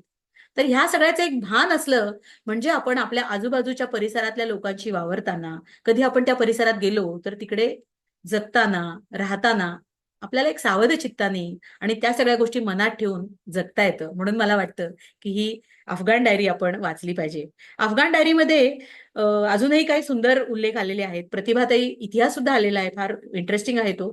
तिथे राहत असताना प्रतिभाताई जलालाबाद, नंदग्रार, बल्ख, बामियान अशा काबूलच्या आसपासच्या अनेक ठिकाणी फिरल्या. आणि तिथे हिंडून फिरून आल्यावर त्यांना असं दिसलं की अफगाणिस्तानातल्या प्राचीन इतिहासाचे दाखले भग्नावशेषांच्या स्वरूपात अनेक ठिकाणी विखुरलेले तिकडे दिसतात. प्रतिभाताईंनी त्या सगळ्या संदर्भांचा उल्लेख संदर्भांकडे पाहताना अफगाणिस्तानचा उल्लेख भग्नावशेषांचा देश असा केलेला आहे. हाताच्या बोटावर मोजता येणारे कारखाने आणि श्रीमंत लोक अफगाणिस्तानातली किंवा काबूलमधली सोडली तर बाकीच्या सगळ्या अफगाणिस्तानाचं 20व्या शतकाशी दूरचं सुद्धा नातं नाही किंवा फारच दूरचं नातं आहे, असं प्रतिभाताईंनी नोंदवलेलं आहे. म्हणजे तो देश किती मागासलेला आहे. आपण भारतानं जशी स्वातंत्र्य मिळाल्यावर थोडी प्रगती केली, त्या सगळ्यापासून अफगाणिस्तान किती मागासलेलं आहे, हे सगळे संदर्भ आपल्याला अफगाणिस्तानमध्ये पाहायला मिळतात. बल्ख ही पुराण काळातली ऍक्च्युली बल्लिक राजाची नगरी होती. म्हणजे आपल्या भारतात जे संदर्भ आपल्याला पुराणात सापडतात त्याचा सुद्धा अफगाणिस्तानमध्ये संदर्भ सापडतो. अत्यंत वैभवशाली अशी ती नगरी होती. आणि पराक्रमी राजे जेव्हा तिथे असायचे तेव्हा त्या काळामध्ये अनेक उत्सव सण तिथे साजरे व्हायचे. तोरणं, गुढ्या, पताका वगैरे तिकडे लागायचे. पताका, गुढ्या, तोरणं याचाच अर्थ भल्लिका असा संस्कृतमध्ये आहे. म्हणून त्या शहराचं नाव भल्लिका असं होतं. आणि नंतरच्या काळात अलेक्झांडर जेव्हा तिथे राहायला आला स्वाऱ्या करून, तेव्हा त्याचं नाव बॅक्ट्रिया झालं आणि काळाच्या ओघात अपभ्रंश होत त्याचं नाव बल्ख झालं. असे सगळे इंटरेस्टिंग संदर्भ सुद्धा आपल्याला अफगाण डायरीमध्ये वाचायला मिळतात. प्रतिभाताई लिहितात की या बल्खनं तिथे आर्य आलेले पाहिले, झरतृ राष्ट्राचं अवेस्ताचं लिखाण आणि त्याचा अंत झालेला पाहिला, वैभवशाली कुशाण काळ पाहिला आणि नंतरच्या काळात तिथे मात्र मशिदी बांधल्या गेल्या. जुन्या हिंदू, बुद्ध, ग्रीक वास्तूवर मशिदीचा बाज तिथे चढवला गेला. हे सगळे संदर्भ पाहिले की आपल्या लक्षात येतं की इथे आधी हिंदूंचं राज्य होतं, हिंदू माणसं तिथे राहत होती. हा फार महत्वाचा संदर्भ आणि प्रतिभाताई स्वतः जाऊन हा सगळा संदर्भ देत आहेत, ही फार मोठी गोष्ट आहे. इव्हन बामियानमध्ये प्रतिभाताई गेल्या होत्या. बामियान या शहरामध्ये आपल्याला कल्पना असेल की बुद्धाची पहाडात कोरून काढलेली 120 फूट उंचीची अशी मोठी मूर्ती प्रतिभाताई स्वतः त्यांनी तिथे पाहिलेली आहे. आणि आज जर आपण तिथे गेलो तर आपल्याला ती मूर्ती दिसणार नाही. 2001 साली तालिबानी सत्तेत जेव्हा आले तेव्हा धार्मिक मुद्दे पुढे करून तालिबानांनी ती मूर्ती पाडून टाकलेली आहे. इतिहासाचे, संस्कृतीचे अवशेष असे धार्मिक बाबींकरता, सत्तेच्या राजकारणाकरता, महासत्ता होण्याच्या प्रयत्नाकरता नेहमी नष्ट केले जातात. त्यावेळेला प्रतिभाताईंसारख्या व्यक्ती जेव्हा तिथे प्रत्यक्ष जाऊन ते पाहून येतात, त्याची नोंद करतात आणि त्यावर लेख लिहितात, ह्या सगळ्या गोष्टी किती महत्वाच्या आहेत हे आपल्या लक्षात येईल. प्रतिभाताई अफगाणिस्तानात असताना एकदा शोर बाजारात गेल्या होत्या, तेव्हा त्यांना तिथे हिंदू देवदेवतांच्या मूर्ती सुद्धा मिळालेल्या आहेत. प्रतिभाताईंच्या घरी एक वेगळी शंकराची मूर्ती आहे की ज्या शंकराच्या मांडीवर पार्वती आणि पार्वतीच्या मांडीवर गणपती बसलाय, अशी एक वेगळीच मूर्ती प्रतिभाताईंकडे आहे. किंवा गणपतीची सुद्धा एक वेगळी मूर्ती आहे की गणपतीच्या मांडीवर त्याच्या पत्नी बसलेल्या आहेत, दोन्ही मांडीवर. अशी एक कुटुंबवत्सल मूर्ती आपल्याला पाहायला मिळते. मुद्दामून प्रतिभाताईंनी जास्ती किमतीच्या असल्या तरी त्या मूर्ती विकत आणलेल्या आहेत, कारण त्या सगळ्या खुणा आहेत आपल्या संस्कृतीच्या आणि त्या प्रतिभाताईंनी त्यांच्या घरी ठेवलेल्या आहेत. कधी कोणी आपण प्रतिभाताईंच्या घरी गेलो तर त्या मूर्ती आपल्याला नक्की पाहायला मिळतात. त्यामुळे आपल्या लक्षात येतं की तिथे आधी हिंदूंचं राज्य होतं आणि मग त्यानंतर बुद्ध धर्म वाढत गेला कनिष्क आणि त्यानंतर कुशाण काळामध्ये. पण त्यानंतरच्या काळामध्ये हुण, अरब, तुर्क, मुघल, मोगल यांची आक्रमण झाली आणि त्या आक्रमणापुढे, इस्लामिक आक्रमणापुढे हिंदूंचं किंवा बौद्धांचं राज्य टिकू शकलं नाही आणि मग त्यामध्ये मंदिरं, बुद्ध विहार, मठ सगळं लुटलं गेलं, मूर्ती फोडल्या गेल्या. म्हणजे आपल्याकडे जसं इस्लामिक आक्रमणानंतर मूर्ती फोडल्या गेल्या, देवस्थानं मोडली तोडली गेली, आपली संस्कृती त्याची विल्हेवाट लावली गेली, तोच प्रकार अफगाणिस्तानात सुद्धा झालेला होता आणि मग त्या सगळ्या भागाचं पूर्णतः इस्लामीकरण झालं. अशा अनेक नोंदी आपल्याला त्या पुस्तकात पाहायला मिळतात. प्रतिभाताईंच्या आयुष्यातल्या 2 महत्वाच्या घटना ज्या अफगाण डायरीमध्ये आलेल्या आहेत आणि प्रतिभाताई नेहमी सांगतात आणि त्या सगळ्यांनी आपण लक्षात ठेवल्या पाहिजेत, अशाच आहेत, महत्वाच्या आहेत म्हणून त्या सांगते. त्यातली एक महत्वाची घटना म्हणजे बादशाह खान यांची भेट प्रतिभाताईंची झालेली. बादशाह खान म्हणजे खान अब्दुल गफार खान, ज्यांना आपण सरहद्द गांधी या नावाने ओळखतो. सरहद्द गांधी हे पठाणांचे नेते. हातात बंदुका घेऊन फिरणाऱ्या पठारांना त्यांनी अहिंसेची दीक्षा दिली होती. अफगाणिस्तानात जायचं जेव्हा नक्की झालं तेव्हा प्रतिभाताईंची इच्छा होती की जर यांची भेट झाली तर किती चांगलं होईल बादशाह खानांची. पण प्रतिभाताई एका सरकारी अधिकाऱ्याची पत्नी म्हणून तिकडे गेल्या होत्या आणि तुम्हाला कल्पना आहे की आपण जेव्हा सरकार दरबारी असतो तेव्हा सरकारच्या मनाविरुद्ध आपल्याला काही करता येत नाही. तर खान अब्दुल गफार खान हे राजकीय व्यक्तिमत्व असल्यामुळे सरकारी नोकरीच्या ह्याच्यात असताना त्यांना भेटणं अत्यंत धोक्याचं पण होतं आणि त्याचे वेगवेगळे अर्थ लावले जाण्याची शक्यता होती. त्यामुळं मनात असूनही तो सगळा विचार मनामध्येच प्रतिभाताईंनी दाबून ठेवला होता. पण बहुतेक प्रतिभाताईंची इच्छा इतकी तीव्र होती, ती तळमळ मनामध्ये इतकी तीव्र होती गफार खानांना भेटायची की काही काळानंतर असा प्रसंग आला तिथे राहत असताना प्रतिभाताई, त्यांना अचानक फोन आला एअरपोर्टवरून काबूलच्या आणि त्यांना विचारलं की इकडे शाकाहारी हॉटेल आहे का? हरिभाऊ जोशी पुण्याचे आणि मुंबई सकाळचे माधव गडकरी दोघे अफगाणिस्तानात आलेत आणि त्यांना शाकाहारी हॉटेल पाहिजे काबूलमध्ये. तर आता काबूलमध्ये शाकाहारी हॉटेल शोधणं हा एक विनोदच होता, म्हणजे तिकडे शक्यच नव्हतं. मग प्रतिभाताईंनी आणि त्यांच्या मिस्टरांनी सांगितलं की तुम्ही तसं काही शोधू नका, तसं मिळणार नाही तुम्हाला, आमच्या घरीच आम्ही त्यांची व्यवस्था करतो, तुम्ही आमच्या घरीच या. आणि म्हणून ही मंडळी त्यांच्या घरी आली आणि घरी आल्यावर प्रतिभाताईंना कळलं की ही मंडळी का आली आहे, तर गफार खानांना भेटण्यासाठी ही मंडळी इथे आलेली आहेत. पण पुन्हा तेच होतं की सरकारी नोकरीत असल्यामुळे त्यांना भेटायला जाणं, म्हणजे ही मंडळी जात असली तरी त्यांना तिकडे भेटायला जाणं शक्य नव्हतंच. आणि हरिभाऊ जोशी पण म्हणाले की मी खूप वर्षांनंतर आता गफार खानांना भेटणार आहे, तर मलाही तसं सांगता नाही येणार की त्यांना आवडेल का मी तुम्हाला तिथं नेलेलं. त्यामुळे प्रतिभाताई काही गेला नाही त्यांच्याबरोबर आणि हे दोघे गेले, गडकरी आणि हरिभाऊ जोशी तिकडे गेले आणि 2 दिवस मध्ये गेले आणि अक्षरशः अँबॅसिडरचा फोन सुद्धा प्रतिभाताईंना घरी आला की तुम्ही कुठे आहात आता, म्हणजे चेक करत होते की गेल्या नाहीत ना या त्यांच्याबरोबर. तर प्रतिभाताई घरीच होत्या आणि 2 दिवसांनी ही मंडळी परत आली, हरिभाऊ जोशी आणि गडकरी, आणि प्रतिभाताई घराचा केर वगैरे काढत होत्या आणि एकदम गडकरी पळत आले घरी आणि म्हणाले की तुम्हाला गफार खानांना भेटायचं होतं ना, चला चला बाहेर या, ते स्वतःच तुमच्या घरापर्यंत आम्हाला सोडायला आलेत. आणि प्रतिभाताई मग पटकन घराबाहेर गेल्या आणि गफार खानांना पाहिलं तर एकदम काय म्हणजे आश्चर्य, आनंद, सगळे भाव. आणि प्रतिभाताईंना एकदम असं वाटलं म्हणावं असं की आप तो थक गए होंगे, अंदर आईये ना. तर गफार खान प्रतिभाताईंकडे बघत राहिले की हिची एवढी हिंमत कशी काय झाली मला घरी बोलवण्याची. आणि प्रतिभाताईंना पण आश्चर्यच वाटलं की आपण असं कसं काय विचारलं एकदम यांना की घरी या आपल्या. पण हरिभाऊ जोशी म्हणाले मग त्यांना की मी इथे आल्यापासून हिने माझी फार चांगली काळजी घेतली आहे आणि तुम्ही आत घरी आलात हिच्या तर हिला बरं वाटेल, ही पत्रकार लेखिका आहे. आणि मग अशा पद्धतीनं गफार खान आत यायला तयार झाले आणि मग प्रतिभाताईंची आणि गफार खानांची एक छान भेट झाली, पुष्कळ गप्पा झाल्या. आणि जेव्हा त्या गप्पा झाल्या तेव्हा गफार खान जे बोलले ते अत्यंत महत्वाचं होतं. ते फार आपण लक्षात घेण्यासारखं आहे. त्यांनी तेच सांगितलं प्रतिभाताईंना जे आपण आधी बोललो, की आम्हा पठाणांना पख्तुनिस्तान स्वतंत्र हवा होता, पण गांधी आणि नेहरू यांनी आम्हाला धोका दिलाय आणि आम्हाला पाकिस्तानशी जोडलं. तर आम्हाला ते फार फार मोठं दुःख घेऊन आम्ही जगतोय. आम्हाला स्वतंत्र आमचं राष्ट्र मिळालेलं नाहीये. आम्ही आधी हिंदू होतो, नंतर बौद्ध झालो आणि त्यानंतर इस्लाम आमच्यावर थोपवला गेला. प्रतिभाताईंना हा सगळा इतिहास माहीत होता, पण प्रतिभाताई म्हणतात की एका मुस्लिम माणसानं ही कबुली द्यावी ही फार मोठी गोष्ट होती.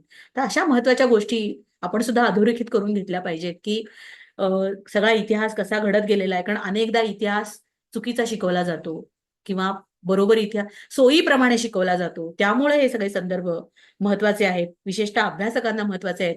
आणि प्रतिभाताईंनी हे अनुभव कुठलाही आडपडदा न ठेवता, न घाबरता, कोणतीही भीडभाड न बाळगता त्यांच्या पुस्तकातून, त्यांच्या पेपरमधले आलेल्या लेखातून लिहिले आहेत. उलट जेव्हा हे पहिल्यांदा पुस्तक आलं तेव्हा काँग्रेसचं राज्य असल्यामुळे हे सगळे संदर्भ पुस्तकात आले नाहीत, प्रकाशकांनी छापले नाहीत. पण नंतर राजहंसतर्फे जेव्हा हे पुस्तक आलं तेव्हा काळ बदलला होता. मला वाटतं अटल बिहारी तेव्हा सत्तेत होते आणि त्यावेळेस हे सगळे संदर्भ पुन्हा छापले गेले आणि आपल्याला वाचायला मिळाले. ही फार मोठी आपल्या सगळ्यासाठी सुद्धा उपलब्धी होती असं मला वाटतं. आणखी एक रोमांच आणणारा प्रसंग मला सांगावासा वाटतंय अफगाण डायरी मधला, जो प्रतिभाताईंनी लिहून ठेवला आणि स्वतः अनुभवलेला आहे. जेव्हा रशियानं अफगाणिस्तान काबीज करायला सुरुवात केली तो प्रसंग होता. म्हणजे आपण राहतोय आणि त्या राहत असलेल्या देशामध्ये एक परकीय देशातलं सैन्य घुसतं. आपण युद्धाच्या रम्य कथा ऐकत असतो, सिनेमामध्ये पाहत असतो, पण ते स्वतः प्रत्यक्ष अनुभवणं ही फार वेगळी गोष्ट असते. तर प्रतिभाताईंनी तो अनुभव घेतलाय की रशियाचं सैन्य अफगाणिस्तानात घुसत होतं. 1979 27 डिसेंबरची रात्र होती आणि प्रतिभाताई आणि अनेक भारतीय फॅमिलीज तिथे पार्टीसाठी एकत्र जमली होती ती मंडळी. पण साधारण 9:30च्या आत घरी परत यायचंय असं सरकारकडून आदेश पण होते, अँबॅसेडर कडून पण आदेश होते. त्यामुळं 7:30लाच पार्टीला जाऊन लवकर परत यायचं ठरलं असताना 8:15च्या सुमारास पार्टी चालू असताना एकदम बंदुकीच्या गोळ्यांचे आवाज व्हायला लागले, दिवे गेले, टेलिफोन गेले, मुलं घरी एकटी होती सगळ्यांची. तर सगळेच घाबरून गेले की आता काय घडतंय काही कळत नव्हतं. मग कुणीतरी सांगितलं की तुम्ही गल्लीबोळातल्या दुसऱ्या रस्त्याने सुखरूपपणे घरी जाऊ शकता आणि ही सगळी भारतीय मंडळी आहेत म्हणून कसं बसं त्यांना त्या पार्टीच्या ठिकाणाहून घरापर्यंत येता आलं. घरी पोहोचेपर्यंत जीवात जीव नव्हता. घरी असलेली आपली मुलं एकटी आहेत त्यांचं काय व्हायचं या सगळ्या चिंतेतच सगळ्या फॅमिली घरी पोहोचल्या. प्रतिभाताई सुद्धा घरी पोहोचल्या. त्यांच्या घरमालकानं तर नंतर या सगळ्यांना सांगितलं की आता कोणीही घराबाहेर पडू नका, चिन्ह चांगली नाहीत. कंटिन्युअस फायरिंग चालू होतं, बंदुकीच्या गोळ्या झडत होत्या. आणि टीव्हीवर तरी काही बातम्या मिळतात का म्हणून जेव्हा या लोकांनी टीव्ही लावला तेव्हा कळलं की जो सध्याचा त्यांचा अध्यक्ष आहे राष्ट्राध्यक्ष त्याला काढून आता बबरक करमल अध्यक्ष झाला आहे. अमेरिकेचा हस्तक होता तो हफिजुल्ला अमीन, त्याचा सफाया केला आणि बबरक करमल आता एकदम अध्यक्ष झाला आहे अशी बातमी आली. खरं तर तो बबरक भूमिगत झालेला होता. त्यानं अमीनला मारलं कधी आणि तो अध्यक्ष झाला कधी हे सगळे एकदम फटाफट अशा बातम्या यायला लागल्या. आता मनामध्ये विचारांचं चक्र सुरू झालं सगळ्या लोकांच्या. आणि दुसऱ्या दिवशी सकाळी काय झालंय म्हणून पाहायला उत्सुकतेनं प्रतिभाताईंचा मुलगाच घराबाहेर पडला सायकल घेऊन आणि धापा टाकत सांगत घरी आला की रशियन सैन्य सगळीकडे गावात घुसतंय, 10-10 फुटांवर रशियाचे सैनिक आता उभे आहेत. मग 2 दिवसांनी थोडंसं वातावरण, 1-1.5 दिवसांनी वातावरण निवळलंय का म्हणून पाहायला प्रतिभाताई त्यांचे मिस्टर सुद्धा घराबाहेर पडले. आणि प्रतिभाताईंनी पूर्वी सुद्धा हा उद्योग केला होता जेव्हा प्रतिभाताई राहत होत्या आणि दाऊद खानला मारलं गेलं आणि नूर मोहम्मद तराकी सत्तेवर आला होता. तेव्हा सुद्धा अशाच घटना घडल्या होत्या. प्रतिभाताई अशा वेळी जेव्हा घराबाहेर पडायच्या तर तेव्हा खाली कॅमेरा ठेवायच्या आणि वरती नाण ठेवायच्या आणि कुणी विचारलं कुठे चाललंय तर नाण आणायला असं सांगायचं. शबनम अडकवलेली असायची गळ्यामध्ये आणि ते सगळं प्रतिभाताई बाहेर पडायच्या आणि मग जसं जमेल तसं तिथले फोटो काढायच्या, सगळी माहिती टिपायच्या, ते वातावरण बघायच्या आणि मग ते सगळं लिहायच्या. अत्यंत जोखमीचं आणि म्हणजे शरीरावर बेतणारं जसं धोक्याचं ते वातावरण होतं. घातपात होऊ शकण्याची शक्यता होती, पण न घाबरता एका राष्ट्राचा इतिहास घडतोय, बदलताना बघतोय आपण आणि आपण घरी बसून राहायचं नाही. काय ही पत्रकारिता, काय हे निर्भीडपणा, आपल्याला काटे येतात अंगावर, वाचताना सुद्धा रोमांच उभे राहतात. तर प्रतिभाताई यावेळेस सुद्धा अशाच बॉम्बिंगच्या दुसऱ्या दिवशी त्यांच्या मिस्टरांबरोबर बाहेर पडल्या, पण यावेळी मात्र कॅमेरा जवळ असला तरी फोटो काढता आले नाहीत. इतकं वातावरण बिघडलेलं होतं. रशियाचं सैन्य इतकं कडक सगळीकडे पहारा ठेवून होतं की काहीही हालचाल करणं शक्य नव्हतं. फक्त फेरफटका मारून घरी परत यावं लागलं. पण सगळं असं घाबरलेलं दहशतीचं वातावरण प्रतिभाताईंनी बघितलं. अफगाणी लोकांच्या नजरेमध्ये म्हणजे पराभवाची सगळी जी एक झाग दिसत होती किंवा अपमान होतोय, आपल्या देशाचा जवळपास मृत्यू झालाय, असे भाव अफगाणी लोकांच्या नजरेत उमटलेले प्रतिभाताईंनी बघितले आणि ते सगळं त्यांनी मग लिहिलं. पण घरावर बॉम्बिंग जेव्हा जेव्हा झालं तेव्हा पडलेले शेल्स प्रतिभाताईंच्या मुलांनी उचलले होते. ते सुद्धा त्यांच्या घरी आहेत. आज काबूलच्या दुःखाची आठवण म्हणून प्रतिभाताईंनी अजूनही ते जपून ठेवलेले आहेत. आपल्याला गेलं की ते पाहायला मिळतं. 1980 ते 89 पर्यंत रशियाने अफगाणिस्तानवर म्हणजे कॅप्चर केलेलं होतं आणि राज्य केलं आणि 2001 नंतर पुन्हा अमेरिकेनं अफगाणिस्तानला आपल्या ताब्यात ठेवलं. हे सगळं आपल्याला माहिती आहे. पण अमेरिकेने जेव्हा ताबा मिळवला होता अफगाणिस्तानवर, तेव्हा एक गोष्ट बरी होती की किमान बायकांना स्वातंत्र्य होतं घराबाहेर पडण्याचं. एरवी बायकांना इतकी कडक दहशत होती की हाताची पायाची बोटं दिसली तरी चौकामध्ये फटक्यानं मारलं जायचं बायकांना. इतकं भयंकर कट्टरपणा इस्लामचा प्रतिभाताईंनी डोळ्यांनी बघितलेला आहे. म्हणजे घराबाहेर पडणं तर शक्यच नाही, शिक्षण वगैरे तर लांबच, पण हात पाय वगैरे मोज्याने झाकून ठेवायचे आणि जर थोडासा भाग जरी उघडा दिसला शरीराचा, बुरखा घालायचा, थोडासा भाग जरी उघडा दिसला तरी फटक्यांनी मारलं जायचं, जीव घेतला जायचा. इतक्या घाणेरड्या शिक्षा, अवघड शिक्षा केल्या जायच्या. जेव्हा अमेरिकेने ताबा मिळवला तेव्हा परिस्थिती बायकांची थोडी बरी झाली, शिक्षण मिळायला लागली बायकांना. पण पुन्हा काही काळ गेला आणि आपल्याला माहिती की 2021 मध्ये पुन्हा तालिबानी लोक सत्तेत आले आणि आता पुन्हा बायकांची परिस्थिती काही तितकीशी चांगली नाहीये, हे आपल्याला बातम्या वाचून ऐकून कळतच आहे. परत सतत तळ्यात मळ्यात असं अफगाणिस्तानचं सुरूच आहे. त्यामुळं अफगाण डायरी हे पुस्तक आजही आपल्याला तितकंच महत्वाचं वाटतं. आणखी एका कारणाने ते मला महत्वाचं वाटतं की आता अमेरिकेचं धोरण आपण बघतोय, अमेरिका इराण युद्ध आपण बघतोय. प्रतिभाताईंनी अफगाण डायरी काल आणि आज हे जेव्हा त्याचं प्रकाशन केलं किंवा ते जेव्हा लिहिलं थोडंसं परिष्कृत पहिलं पुस्तक करून, मला वाटतं 1985च्या नंतर केलं असेल ते काम, तेव्हा प्रतिभाताईंनी लिहिलंय की अमेरिकेला जगावर राज्य करायला नाही तर जगाच्या बरोबरीने राहायचं धोरण स्वीकारायला हवं. हे वाक्य प्रतिभाताईंनी तेव्हा लिहिलंय. अमेरिका काय, धार्मिक नेते, राज्यकर्ते काय किंवा दहशतवादी काय, सगळेच आपल्या तत्वांना धोरणांना चिकटून बसले आहेत असं दिसतंय. त्यामुळं ही लढाई किती दिवस सुरू जाणार आहे आणि एकमेकांची किती माणसं मारली जाणार आहेत कोण जाणे. हजारो माणसं मेली तरी लढाई संपत नाही. आज अमेरिका आणि इराण यांच्यामध्ये जे चाललंय, इस्रायल आणि इराणमध्ये जे चाललंय, ते सगळं बघताना प्रतिभाताईंचं हे द्रष्टेपण आपल्याला वारंवार जाणवत राहतं आणि म्हणून हे लेखन महत्वाचं आहे असं वाटतं. मी अफगाणिस्तानवर सविस्तर बोलले कारण ही काळाची गरज आहे, आपल्याला हा सगळा इतिहास माहित असणं, म्हणून मी सविस्तर बोलले. अफगाणिस्तानचं नेमकं दुःख काय आहे यावर प्रतिभाताईंनी असं भाष्य केलंय की त्या राष्ट्राला चांगला नेताच मिळालेला नाही, हे त्यांचं खरं दुःख आहे. आणि त्यांचं भूराजकीय स्थान आणि इस्लामीकरणामुळे आलेला कट्टरपणा, धर्मवाद, या सगळ्या गोष्टींमुळे त्या राष्ट्राला स्वतंत्र राष्ट्र म्हणून उभं राहण्याची चैनच परवडत नाही, असं एक महत्वाचं चिंतन प्रतिभाताईंनी या पुस्तकात केलेलं आहे. त्यामुळे हे पुस्तक महत्वाचं आहे. मी तुम्हाला पुस्तकाचं कव्हर पण दाखवते. असं हे पुस्तक आता आहे. तर 8च्या वर आवृत्त्या याच्या आल्या आहेत. वाचलं नसेल तर जरूर वाचा. बहुतेकांनी वाचलं असण्याची शक्यता आहे. नसेल तर जरूर वाचा. आपल्या पुढच्या पिढ्यांना सुद्धा वाचायला सांगूया आपण, कारण महत्वाचं पुस्तक आहे. हा इतिहास आपल्याला माहित असणं ही काळाची गरज आहे. त्यानंतर अफगाणिस्तानमध्ये हे सगळं रशियाने काबीज केल्यानंतर सगळ्याच भारतीयांना परत यावं लागलं अफगाणिस्तानातून. रानडे कुटुंबीय परत आलं आणि ते मुंबईला येऊन स्थिरावलं त्या काळानंतर. आणि अफगाणिस्तानमध्ये असताना प्रतिभाताईंनी जसा तिथला देश परिस्थिती बघितलं होतं, तसं प्रतिभाताईंनी तिथल्या स्त्रियांबरोबर पण खूप गप्पा मारल्या होत्या. दर शुक्रवारी प्रतिभाताईंकडे काही मंडळी गप्पा मारायला येत असत. कारण सुट्टीचा दिवस ना शुक्रवार तिकडचा. तर प्रतिभाताई म्हणायच्या की पुरुष मंडळी आली की सांगायचे की तुमच्या आईला, मामीला, बहिणीला, मावशीला पण बरोबर घेऊन या. 2-4 स्त्रियांना बरोबर घेऊन या. आणि मग बाहेरच्या दिवाणखान्यामध्ये पुरुषांच्या गप्पा चालायच्या आणि आत प्रतिभाताई सगळ्या बायकांबरोबर गप्पा मारायच्या. त्यामुळं तिथल्या पेपरमध्ये, बातम्यांमध्ये न दाखवणारं बायकांचं दुःख आणि तिथल्या सगळ्या घटना प्रतिभाताईंना शोधता आल्या, लिहिता आल्या. अशी ही पत्रकारितेची वेगळी पद्धत प्रतिभाताईंची होती किंवा विषय समजून घेण्याची एक वेगळी पद्धत प्रतिभाताईंची होती. त्यामुळे त्यांना तिथल्या मुस्लिम स्त्रियांचं दुःख काय आहे आणि त्यांच्यावर काय अन्याय झालाय, धर्माने त्यांना किती जखडून ठेवलंय, हे सगळं कळलेलंच होतं. आणि मुंबईला जेव्हा प्रतिभाताई आल्या, एशियाटिक लायब्ररीच्या सदस्य झाल्या, त्यांचा अभ्यास, वाचन सगळं सुरू झालं होतं. पण पुढच्या 2-3 वर्षातच शहाबानो केस सुरू झाली होती. शहाबानो केस आपल्या सगळ्यांना माहीत असेल, की ती एक वयोवृद्ध मुस्लिम महिला होत्या त्या आणि त्यांना वृद्ध काळामध्ये म्हणजे अतिशय मला वाटते 70-75च्या पुढच्या असाव्यात त्या किंवा 60च्या पुढच्या असाव्यात. नक्की आठवत नाही. पण अशा वृद्ध अवस्थेत त्यांना त्यांच्या नवऱ्यानं अचानक तलाक दिला आणि तलाक दिल्यानंतर मुस्लिम महिलांना पोटगीच मिळत नाही. मग त्यांनी जगायचं कसं या म्हाताऱ्या अवस्थेत? म्हणून त्यांनी केस केली होती आणि पोटगी मिळावी असं अपील केलं होतं आणि त्या केस जिंकल्या होत्या आणि त्यांना पोटगी मिळाली होती.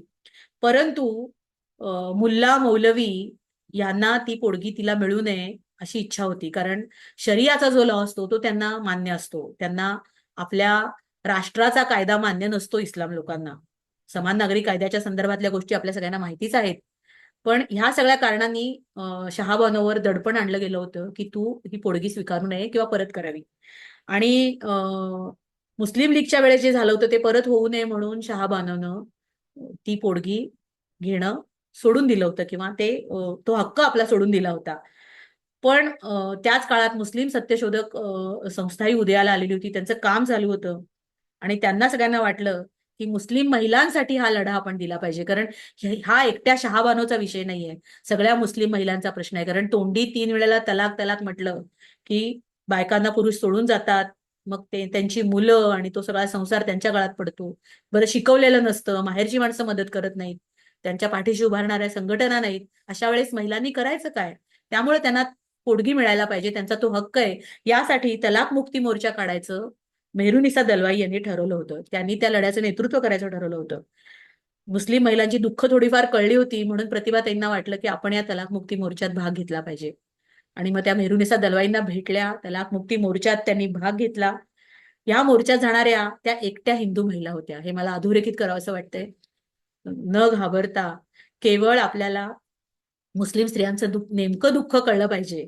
आणि दुसरं एक महत्वाचं कारण होतं, जिथे जिथं हा मोर्चा घेऊन ही मंडळी गेली, वेगवेगळ्या राजकीय नेत्यांना भेटली, तिथं बऱ्याचदा प्रतिभाताईंना असं विचारलं जायचं की इथं तुमचं काय काम आहे, तुम्ही कशाला आला तिथं? प्रतिभाताई ठामपणे सांगायच्या की मी एक हिंदू महिला आहे, मला जर माझ्या नवऱ्याने म्हणजे घटस्फोट दिला तर मला पोटगी मिळते. मग ह्या मुस्लिम स्त्रीला जर तिच्या नवऱ्याने घटस्फोट दिला तर तिला पोटगी का नको? हिंदू आणि मुस्लिम हा भेद का? आम्ही दोघीही महिलाच आहोत ना. हा मुद्दा प्रतिभाताई स्पष्टपणे समजून सांगायच्या. त्यांच्या या विधानावर अमृता प्रीतमनी सुद्धा प्रतिभाताईंचं कौतुक केलं होतं. पण कौतुकापेक्षा मला वाटतं की एका बाईला बाईचं दुःख कळतं ही गोष्ट, आणि त्याच कारणाने कदाचित अमृता प्रीतमनी ते कौतुक केलं होतं. मला तीच गोष्ट खूप महत्वाची वाटते की प्रतिभाताईंनी नेहमी आपल्या आजूबाजूच्या परिसरात राहणाऱ्या माणसांचं दुःख काय आहे हे जाणून घेण्याचा प्रयत्न केला. त्यासाठी त्या राजकीय, सामाजिक, धार्मिक सगळे संदर्भ नेहमी शोधत होत्या. तर तलाकमुक्ती मोर्चातले सगळे अनुभव प्रतिभाताईंनी बुरख्याआडच्या स्त्रिया या पुस्तकात लिहिलेले आहेत. हे त्यांचं पुढचं पुस्तक जे मी तुम्हाला सांगणार आहे.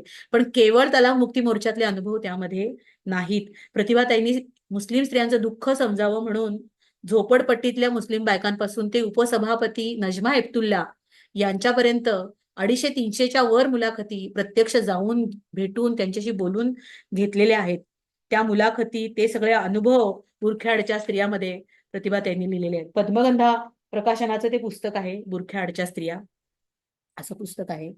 फार उत्तम पुस्तक आहे. आपल्याला मुस्लिम स्त्रियांविषयी, मुस्लिम धर्माविषयी जाणून घ्यायचं असेल तर यामध्ये पुष्कळ समजू शकतं. आता आपल्याला असं वाटेल की आपल्याला काय करायचंय इस्लामबद्दल जाणून घेऊन, त्याबद्दल मी ओघाओघाने पुढे सांगणारच आहे. पण आधी पुस्तकात काय काय आलंय ते सांगते.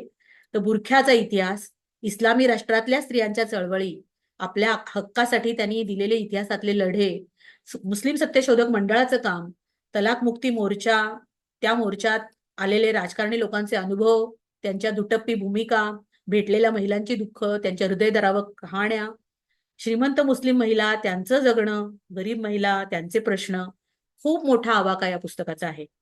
बुरख्याच्या इतिहासाविषयी त्या पुस्तकात आले ते थोडंसं इंटरेस्टिंग आहे, ते पण जाता जाता सांगते.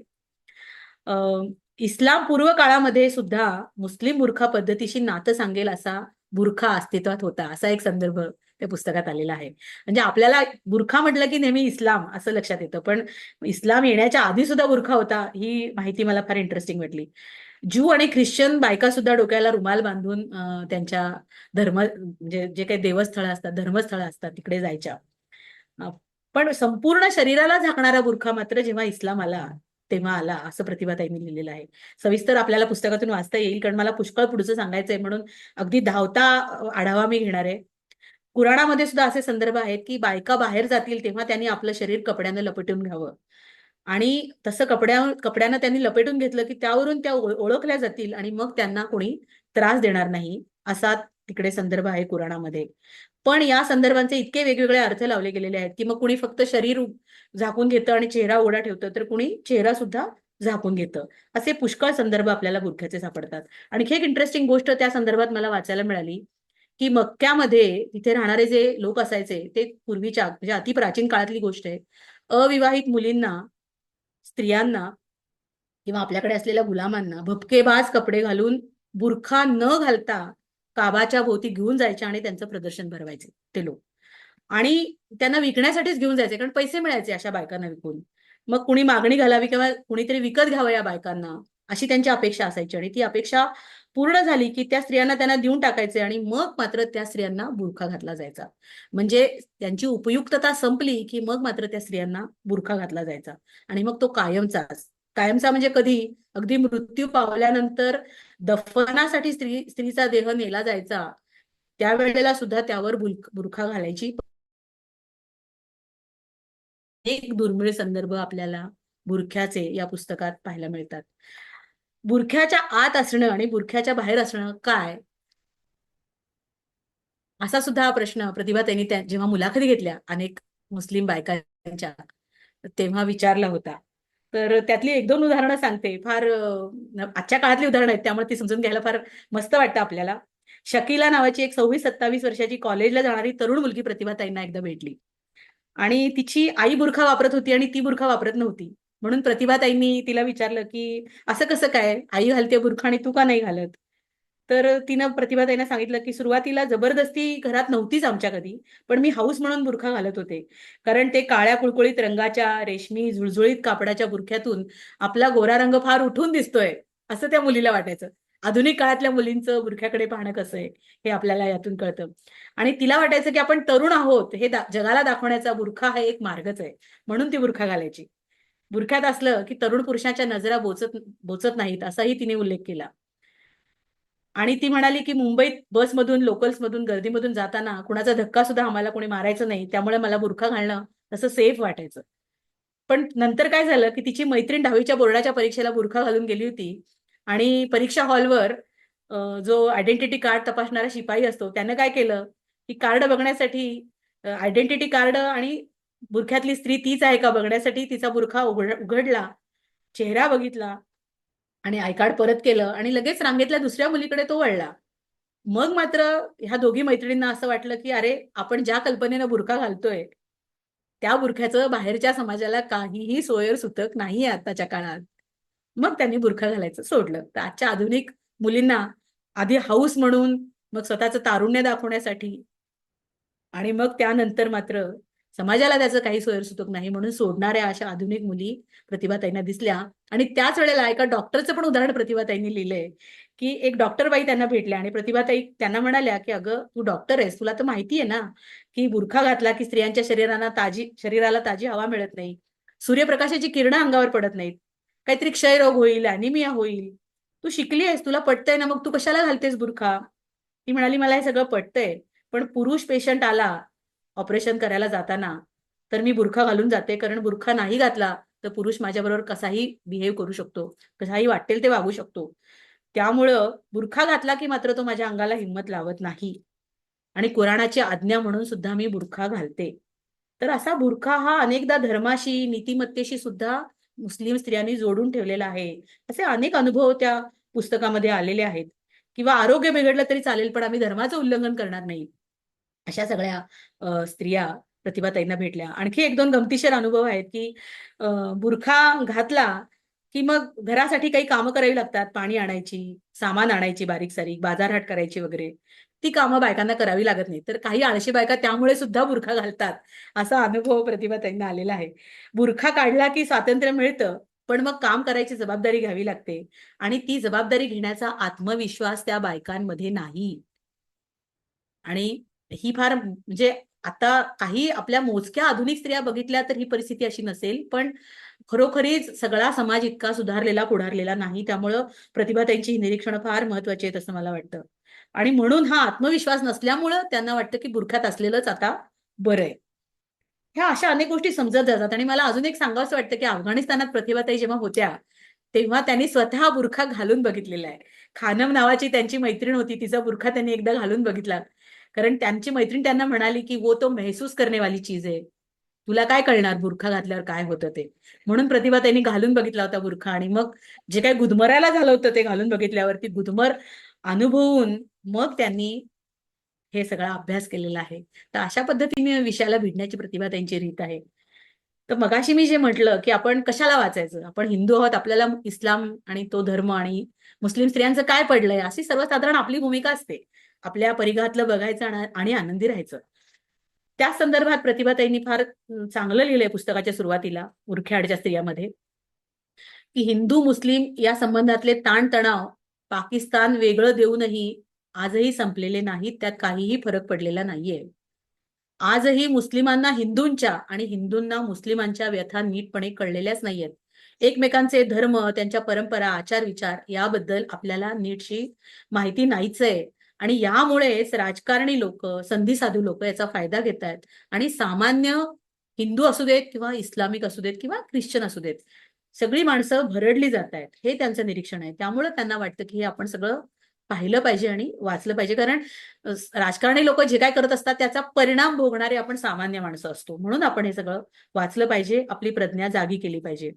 पुढे जाऊन प्रतिभा त्यांनी हे पण म्हटलंय की स्त्रियांचे प्रश्न हे हजारो वर्षांपासून स्त्रियांवर होणाऱ्या संस्कारामुळे, स्त्रीला आलेल्या मानसिक अधूपणामुळे किंवा दुबळेपणामुळे किंवा सामाजिक व्यवस्थेने धर्मांनी घालून दिलेल्या कायद्यामुळे, पुरुष प्रधान संस्कृतीमुळे नाहीत, किंवा फक्त त्याच कारणामुळे नाहीयेत, त्या कारणामुळे आहेतच, पण त्याच्या पलीकडे जाऊन समाज धुरणींनी केलेलं धर्मकारण, राजकारण आणि समाजकारण याच्यामुळे ते अधिक आहेत, असं प्रतिभाताईंचं नंतरच्या काळातलं निरीक्षण आहे.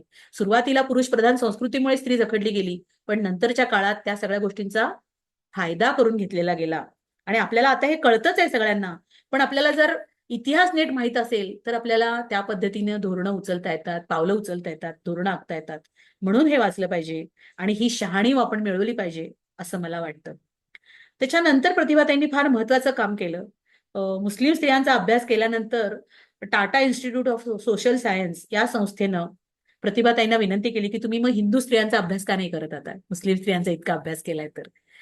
तर मग 19व्या शतकाबद्दल स्त्रीवादी भूमिकेतून लिहिलं जावं अशी एक अपेक्षा त्यावेळेस निर्माण झाली होती.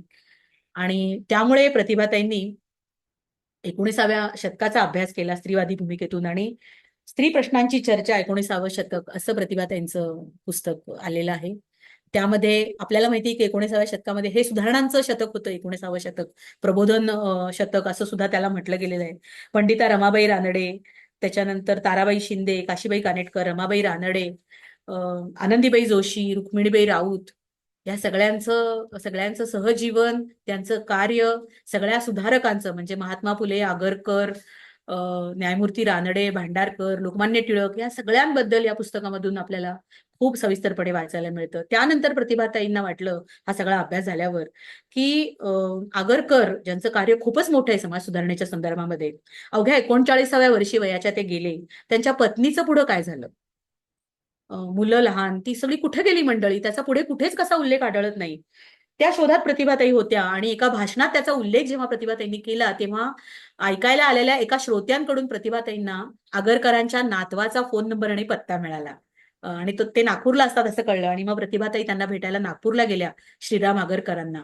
आणि तिकडे त्यांच्याशी बोलून यशोदाबाई आगरकर, ज्या गोपाळ गणेश आगरकरांच्या पत्नी, त्यांच्याविषयीची माहिती मिळवली. आणि त्यांनी त्यांच्या आठवणी किर्लोस्कर मासिकामध्ये लिहून ठेवल्या होत्या छोट्याशा. त्या संदर्भातलं सुद्धा टिपण मिळवलं श्रीराम आगरकरांच्या पत्नीकडून. आणि मग नंतर यशोदाबाई आगरकरांच्या आठवणी एक आकलन हे पुस्तक प्रतिभाताईंचं आलं. हे ते पुस्तक आहे. अतिशय दुर्मिळ म्हणजे काळाच्या ओघात हरवून गेलेलं असं हे व्यक्तिमत्व आहे. यामध्ये टिळक आगरकर संबंध, आगरकरांची झालेली उपेक्षा असा बराच ऐवज आपल्या हाती लागतो. अतिशय इतिहासातलं महत्वाचं असं पुस्तक म्हणून आपल्याला याकडे पाहावं लागेल.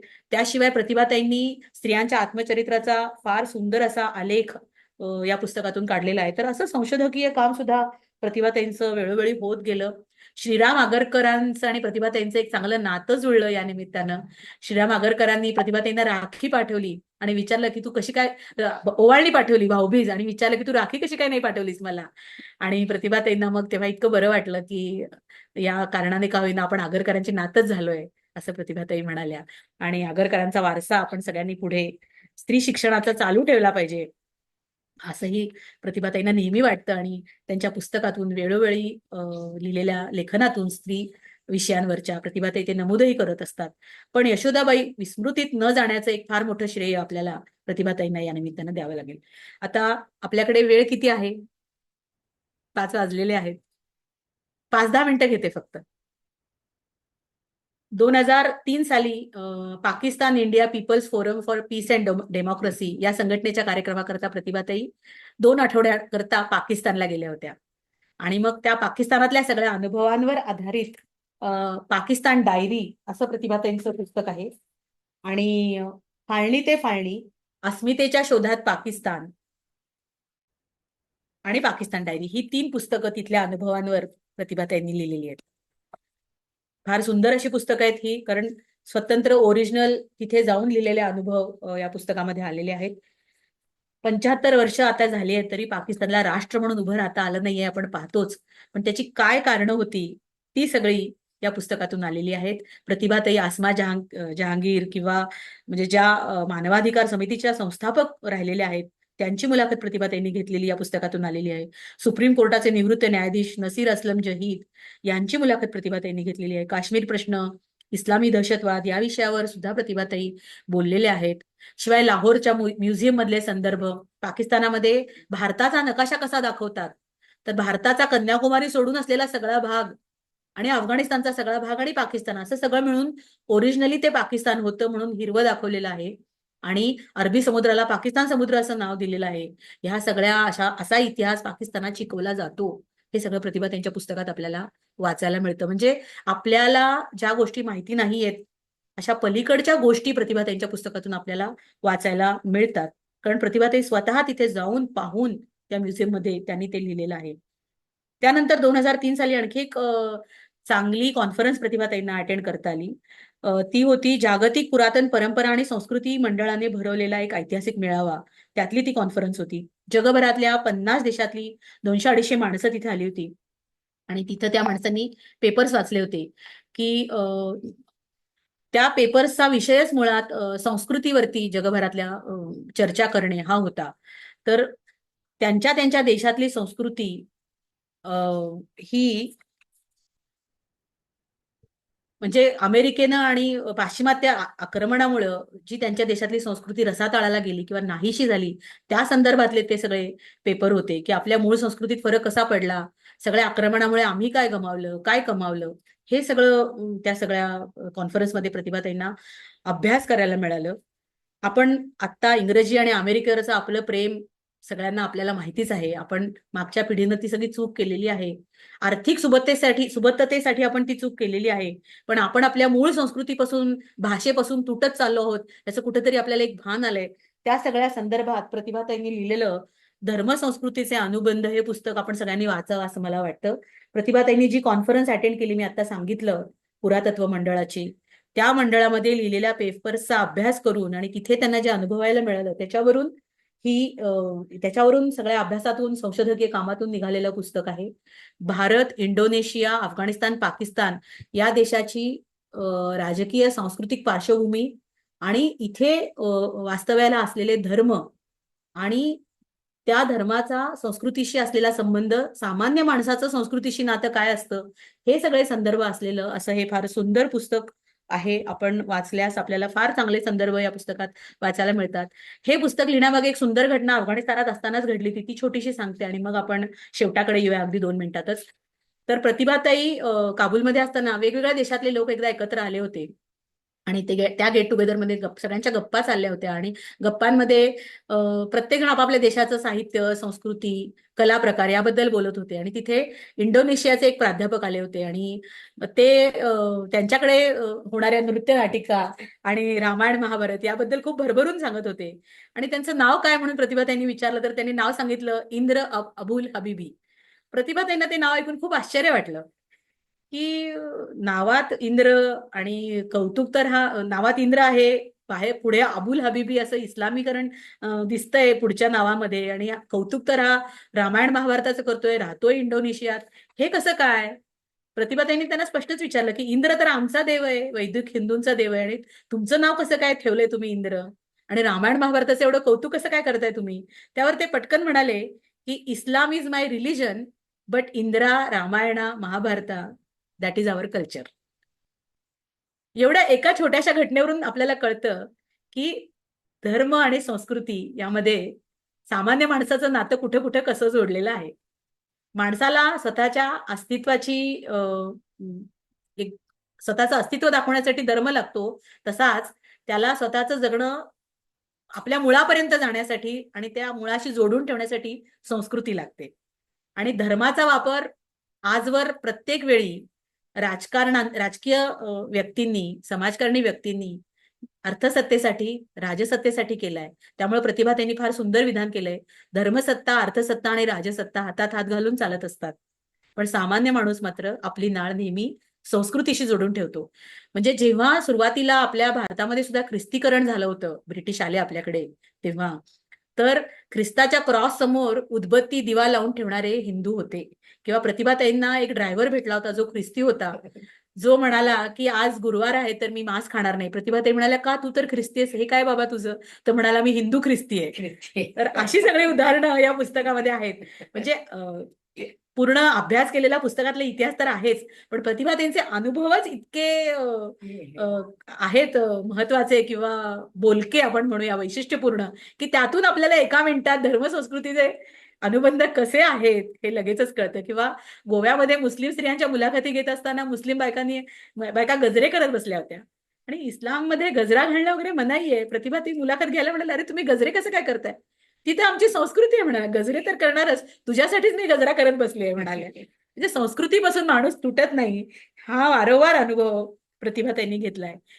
तर असे खूप चांगले संदर्भ, इव्हन इंडोनेशियातला हिंदू धर्म आणि भारतातला हिंदू धर्म हा कसा फरकाने समान पण आहे आणि त्याच्यात काय फरक आहे, किंवा इंडोनेशियाने कसा त्यांचा धर्म प्रगल्भ केलाय. जसं की त्यांच्या मंदिरामध्ये मूर्ती नसतात, फक्त रिकामी जागा असते, आणि मंत्रोच्चारानं देवाचं आवाहन करतात जेव्हा जेव्हा पूजा करायची असते, आणि झालं की पुन्हा त्या देवदेवतांचं विसर्जन करतात. अशा अनेक इंटरेस्टिंग गोष्टी आपल्याला या पुस्तकामध्ये धर्मसंस्कृतीचे अनुबंधमध्ये वाचायला मिळतात. तर प्रतिभाताईंच्या पुष्कळ पुस्तकांचा आपण उहापोह केला. संस्कृतीबद्दल बोललो. नलपाक दर्पण नावाचं सुद्धा खाद्य संस्कृतीवरचं अतिशय वेगळं पुस्तक प्रतिभाताईंचं आहे. त्यामध्ये अग्नीशिवाय नळराजा स्वयंपाक करायचा. आपल्याला नळ दमयंती मधला नळराजा माहित असतो, पण तो पाकशास्त्रात निपुण होता आणि त्याच्या पाककृतींचं असं हे पुस्तक आहे. आणि ते पुस्तक सुद्धा संशोधकीय प्रतिभाताईंचं काम म्हणून मला आज सांगावंसं वाटतंय. तर हे पण फार सुंदर पुस्तक आहे. ह्याची प्रस्तावना फार सुंदर आहे. प्रतिभाताईंनी जरी हे संपादनाचं पुस्तक असलं आणि नळराजाच्या पाककृती यात असल्या तरी इथे बऱ्याच गृहिणी आलेल्या आहेत, बऱ्याच स्त्रिया आल्या आहेत, म्हणून हे पुस्तक सुद्धा मी इकडे दाखवायला आणलं होतं की नळराजा स्वयंपाक करताना अग्नीचा वापर कमीत कमी करत असे, आणि तो आपला दही भात हा सुद्धा नळराजाने त्याच्यात लिहून ठेवलेला आहे. त्याच्यात फळं घालण्याची गोष्ट नळराजाने सांगून ठेवलेली आहे. वेगवेगळे म्हणजे केवडा, कस्तुरी ह्याचा वापर नळराजा करत असायचा. मसाले वापरायचा नाही. सुपारीच्या पानामध्ये अन्न ठेवायचं, त्यामुळे त्याला किड्यामुंगी लागत नाहीत. असे खूपच संदर्भ. आणि प्रस्तावनेत तर प्रतिभाताईंनी ऋग्वेद काळापासून आजच्या काळापर्यंतचे अन्न संस्कृती याचा अभ्यास करून लिहिलेली प्रस्तावना आहे. द्राक्षाच्या मुळाशी दूध घातलं तर द्राक्ष गोड होतात, किंवा आघाड्याच्या पानांची खीर करून खाल्ली तर 7 दिवस भूक लागत नाही, असे वगैरे सगळे संदर्भ आपल्याला त्यामध्ये वाचायला मिळतात. एखादे प्रयोग आपल्याला करून सुद्धा पाहता येतील असं उत्तम पुस्तक आहे. तर अशा पुस्तकांचा आज विचार करायचा मी ठरवलं होतं आणि त्यातल्या बहुतेक सगळ्या पुस्तकांना मी हात घातला आहे. प्रतिभाताईंचं असं सगळं लेखन आहे की प्रतिभाताईंची वैचारिक पुस्तकं सुद्धा अनुभवाची शहाणीव जोडून येत असल्यामुळं ती रुक्ष नाहीयेत किंवा कंटाळवाणी नाहीयेत. आपल्याला शहाणीव देण्याची प्रतिभाताईंची पद्धत अशी सोपी आहे. त्यामुळे ती पुस्तकं वाचावीशी वाटतात. त्यांचं ललित साहित्य आणि वैचारिक साहित्य दोन्हीही समान ताकदीचं आहे असं मी म्हणेन.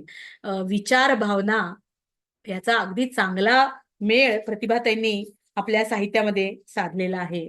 प्रतिभाताईंचं एकूणच साहित्य आपल्या मनाला स्वस्थ आणि अस्वस्थ करणार अशा दोन्ही पद्धतीचा अवकाश साध्य करतं. म्हणून हे साहित्य मी स्वतः हे सगळं साहित्य प्रतिभाताईंची सगळी पुस्तकं मी वाचलेली आहेत. त्याचा अनुभव घेतलेला आहे आणि त्यानंतरच त्यांच्यावर पुस्तक लिहिलेलं असल्यामुळं मी अगदी नक्की सांगू शकते की तुम्हाला अतिशय उच्च दर्जाचं असं समाधान देणारं हे साहित्य आहे. आपण जरूर या साहित्याचा आस्वाद घ्या. उद्या मी या पुस्तकाविषयी आणि प्रतिभाताईंच्या ललित साहित्याविषयी बोलणार आहे. हे डिम्पल पब्लिकेशननी काढलेलं पुस्तक आहे. प्रतिभाताईंचं समग्र वाङ्मयाचा आढावा म्हणजे जवळजवळ 80-90% प्रतिभाताई त्यांचं व्यक्तिगत जीवन, त्यांचं भावविश्व, त्यांचं सहजीवन आणि त्यांची पुस्तकं असं आलेलं आहे. तर आता मी थांबते आणि माझं सूत्र तुमच्याकडे देते ताई. धन्यवाद. नमस्कार ताई. खूप सुंदर विवेचन. ऋताताईंमुळे मला प्रतिभाताईंना भेटण्याचा योग आला होता.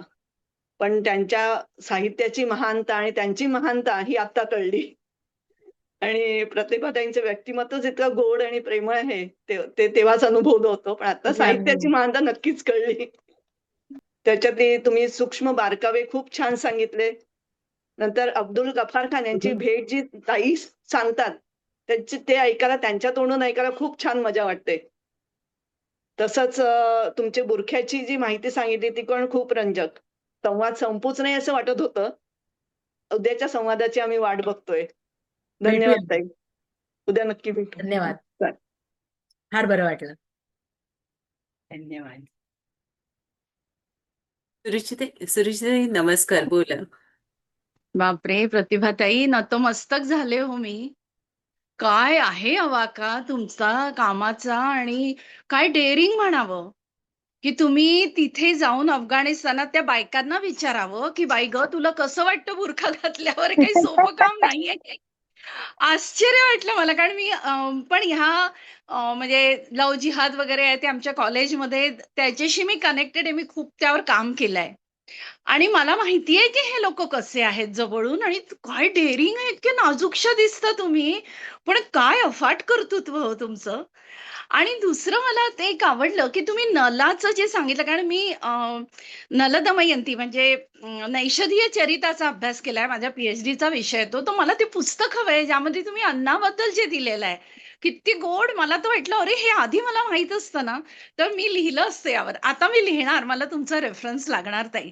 अप्रतिम. म्हणजे मी कळत नाहीये मला काय कसं बोलावं ते. काय आयुष्य एकेकाचं. खरंच ईश्वरी देणगी आहे ही तुम्हाला की तुम्हाला इतकं छान सगळं म्हणजे तुम्ही केलं. संधी मिळते पण ते करणं काही सोपं नसतं.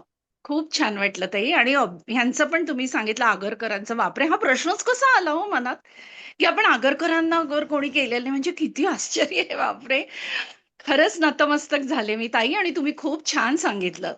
ज्या पद्धतीने तुम्ही फटाफट सांगत होता ना आम्हालाही भरभर ग्रहण करावंसं वाटत होतं.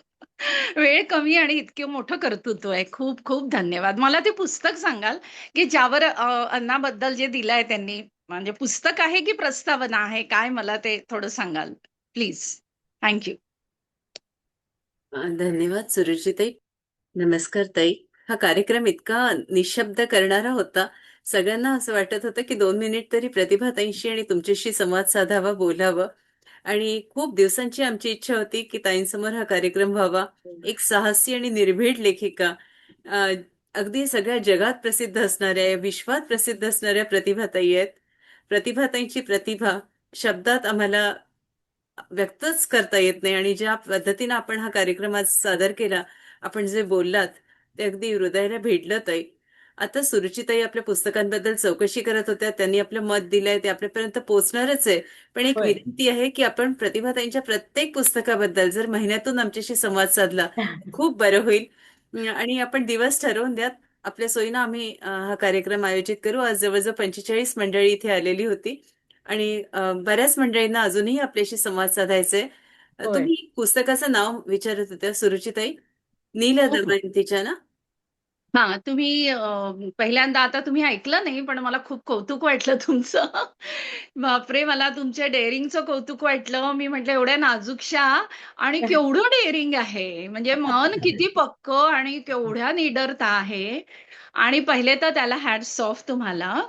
दुसरं म्हणजे मग ते जे तुम्ही नल दमयंतीचं सांगितलं किंवा स्वयंपाकाचं सांगितलं, तर ते पुस्तक मला हवंय. मी हर्षचरिताचा अभ्यास केलेला आहे आणि नैषधीय चरितही आहे माझं. तर मला ते खूप आवडलं, की ही माहितीच नव्हती मला, की असंही काही आहे, की ते स्वयंपाकाचं कुठून कळलं तुम्हाला आणि कसं काय एवढं? म्हणजे मी भाग्यवान आहे, की मी हा एपिसोड ऐकला आजचा, नाहीतर मी आता जातीये बाहेर, पण म्हटलं नाही ऐकावं म्हणून. तर खूप खूप धन्यवाद ताई. आणि खरंच तुम्ही ज्या पद्धतीने त्या अफगाणी स्त्रियांशी बोलल्या ना, बापरे! मला खूप त्या गोष्टीचं कौतुक वाटतं आहे.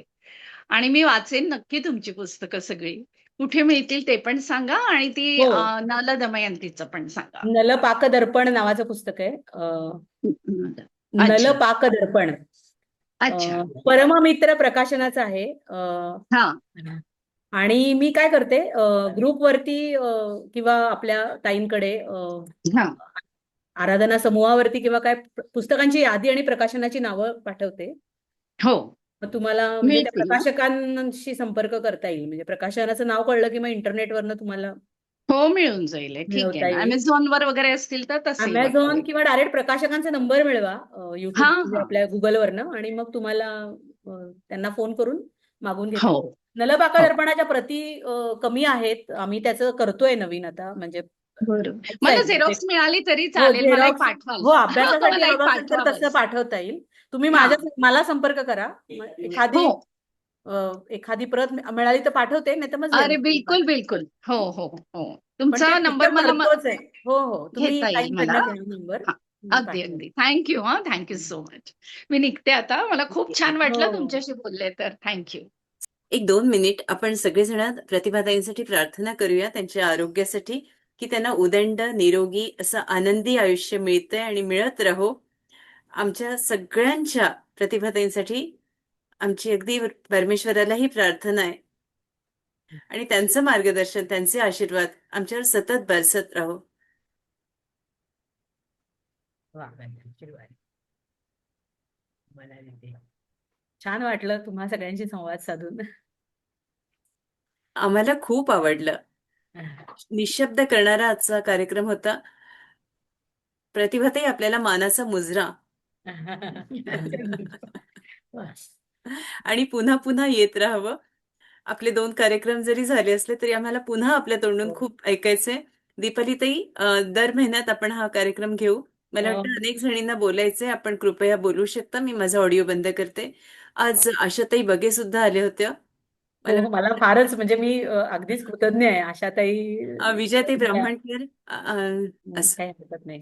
कोणाला उद्या बोलायचंय उद्या का? आपण संवाद साधूया. नक्कीच. नक्की, नक्की, नक्की. मला कन्फ्युजन झालं की आपण उद्या भेटणार आहोत असं म्हटल्यावरती थोडस गडबड झाली माझीच जरा. मला वाटलं की आता हरकत उद्या, नाही. आणि ऑलरेडी उशीर झालाय असं वाटलं मला. नाही, नाही, हरकत नाही.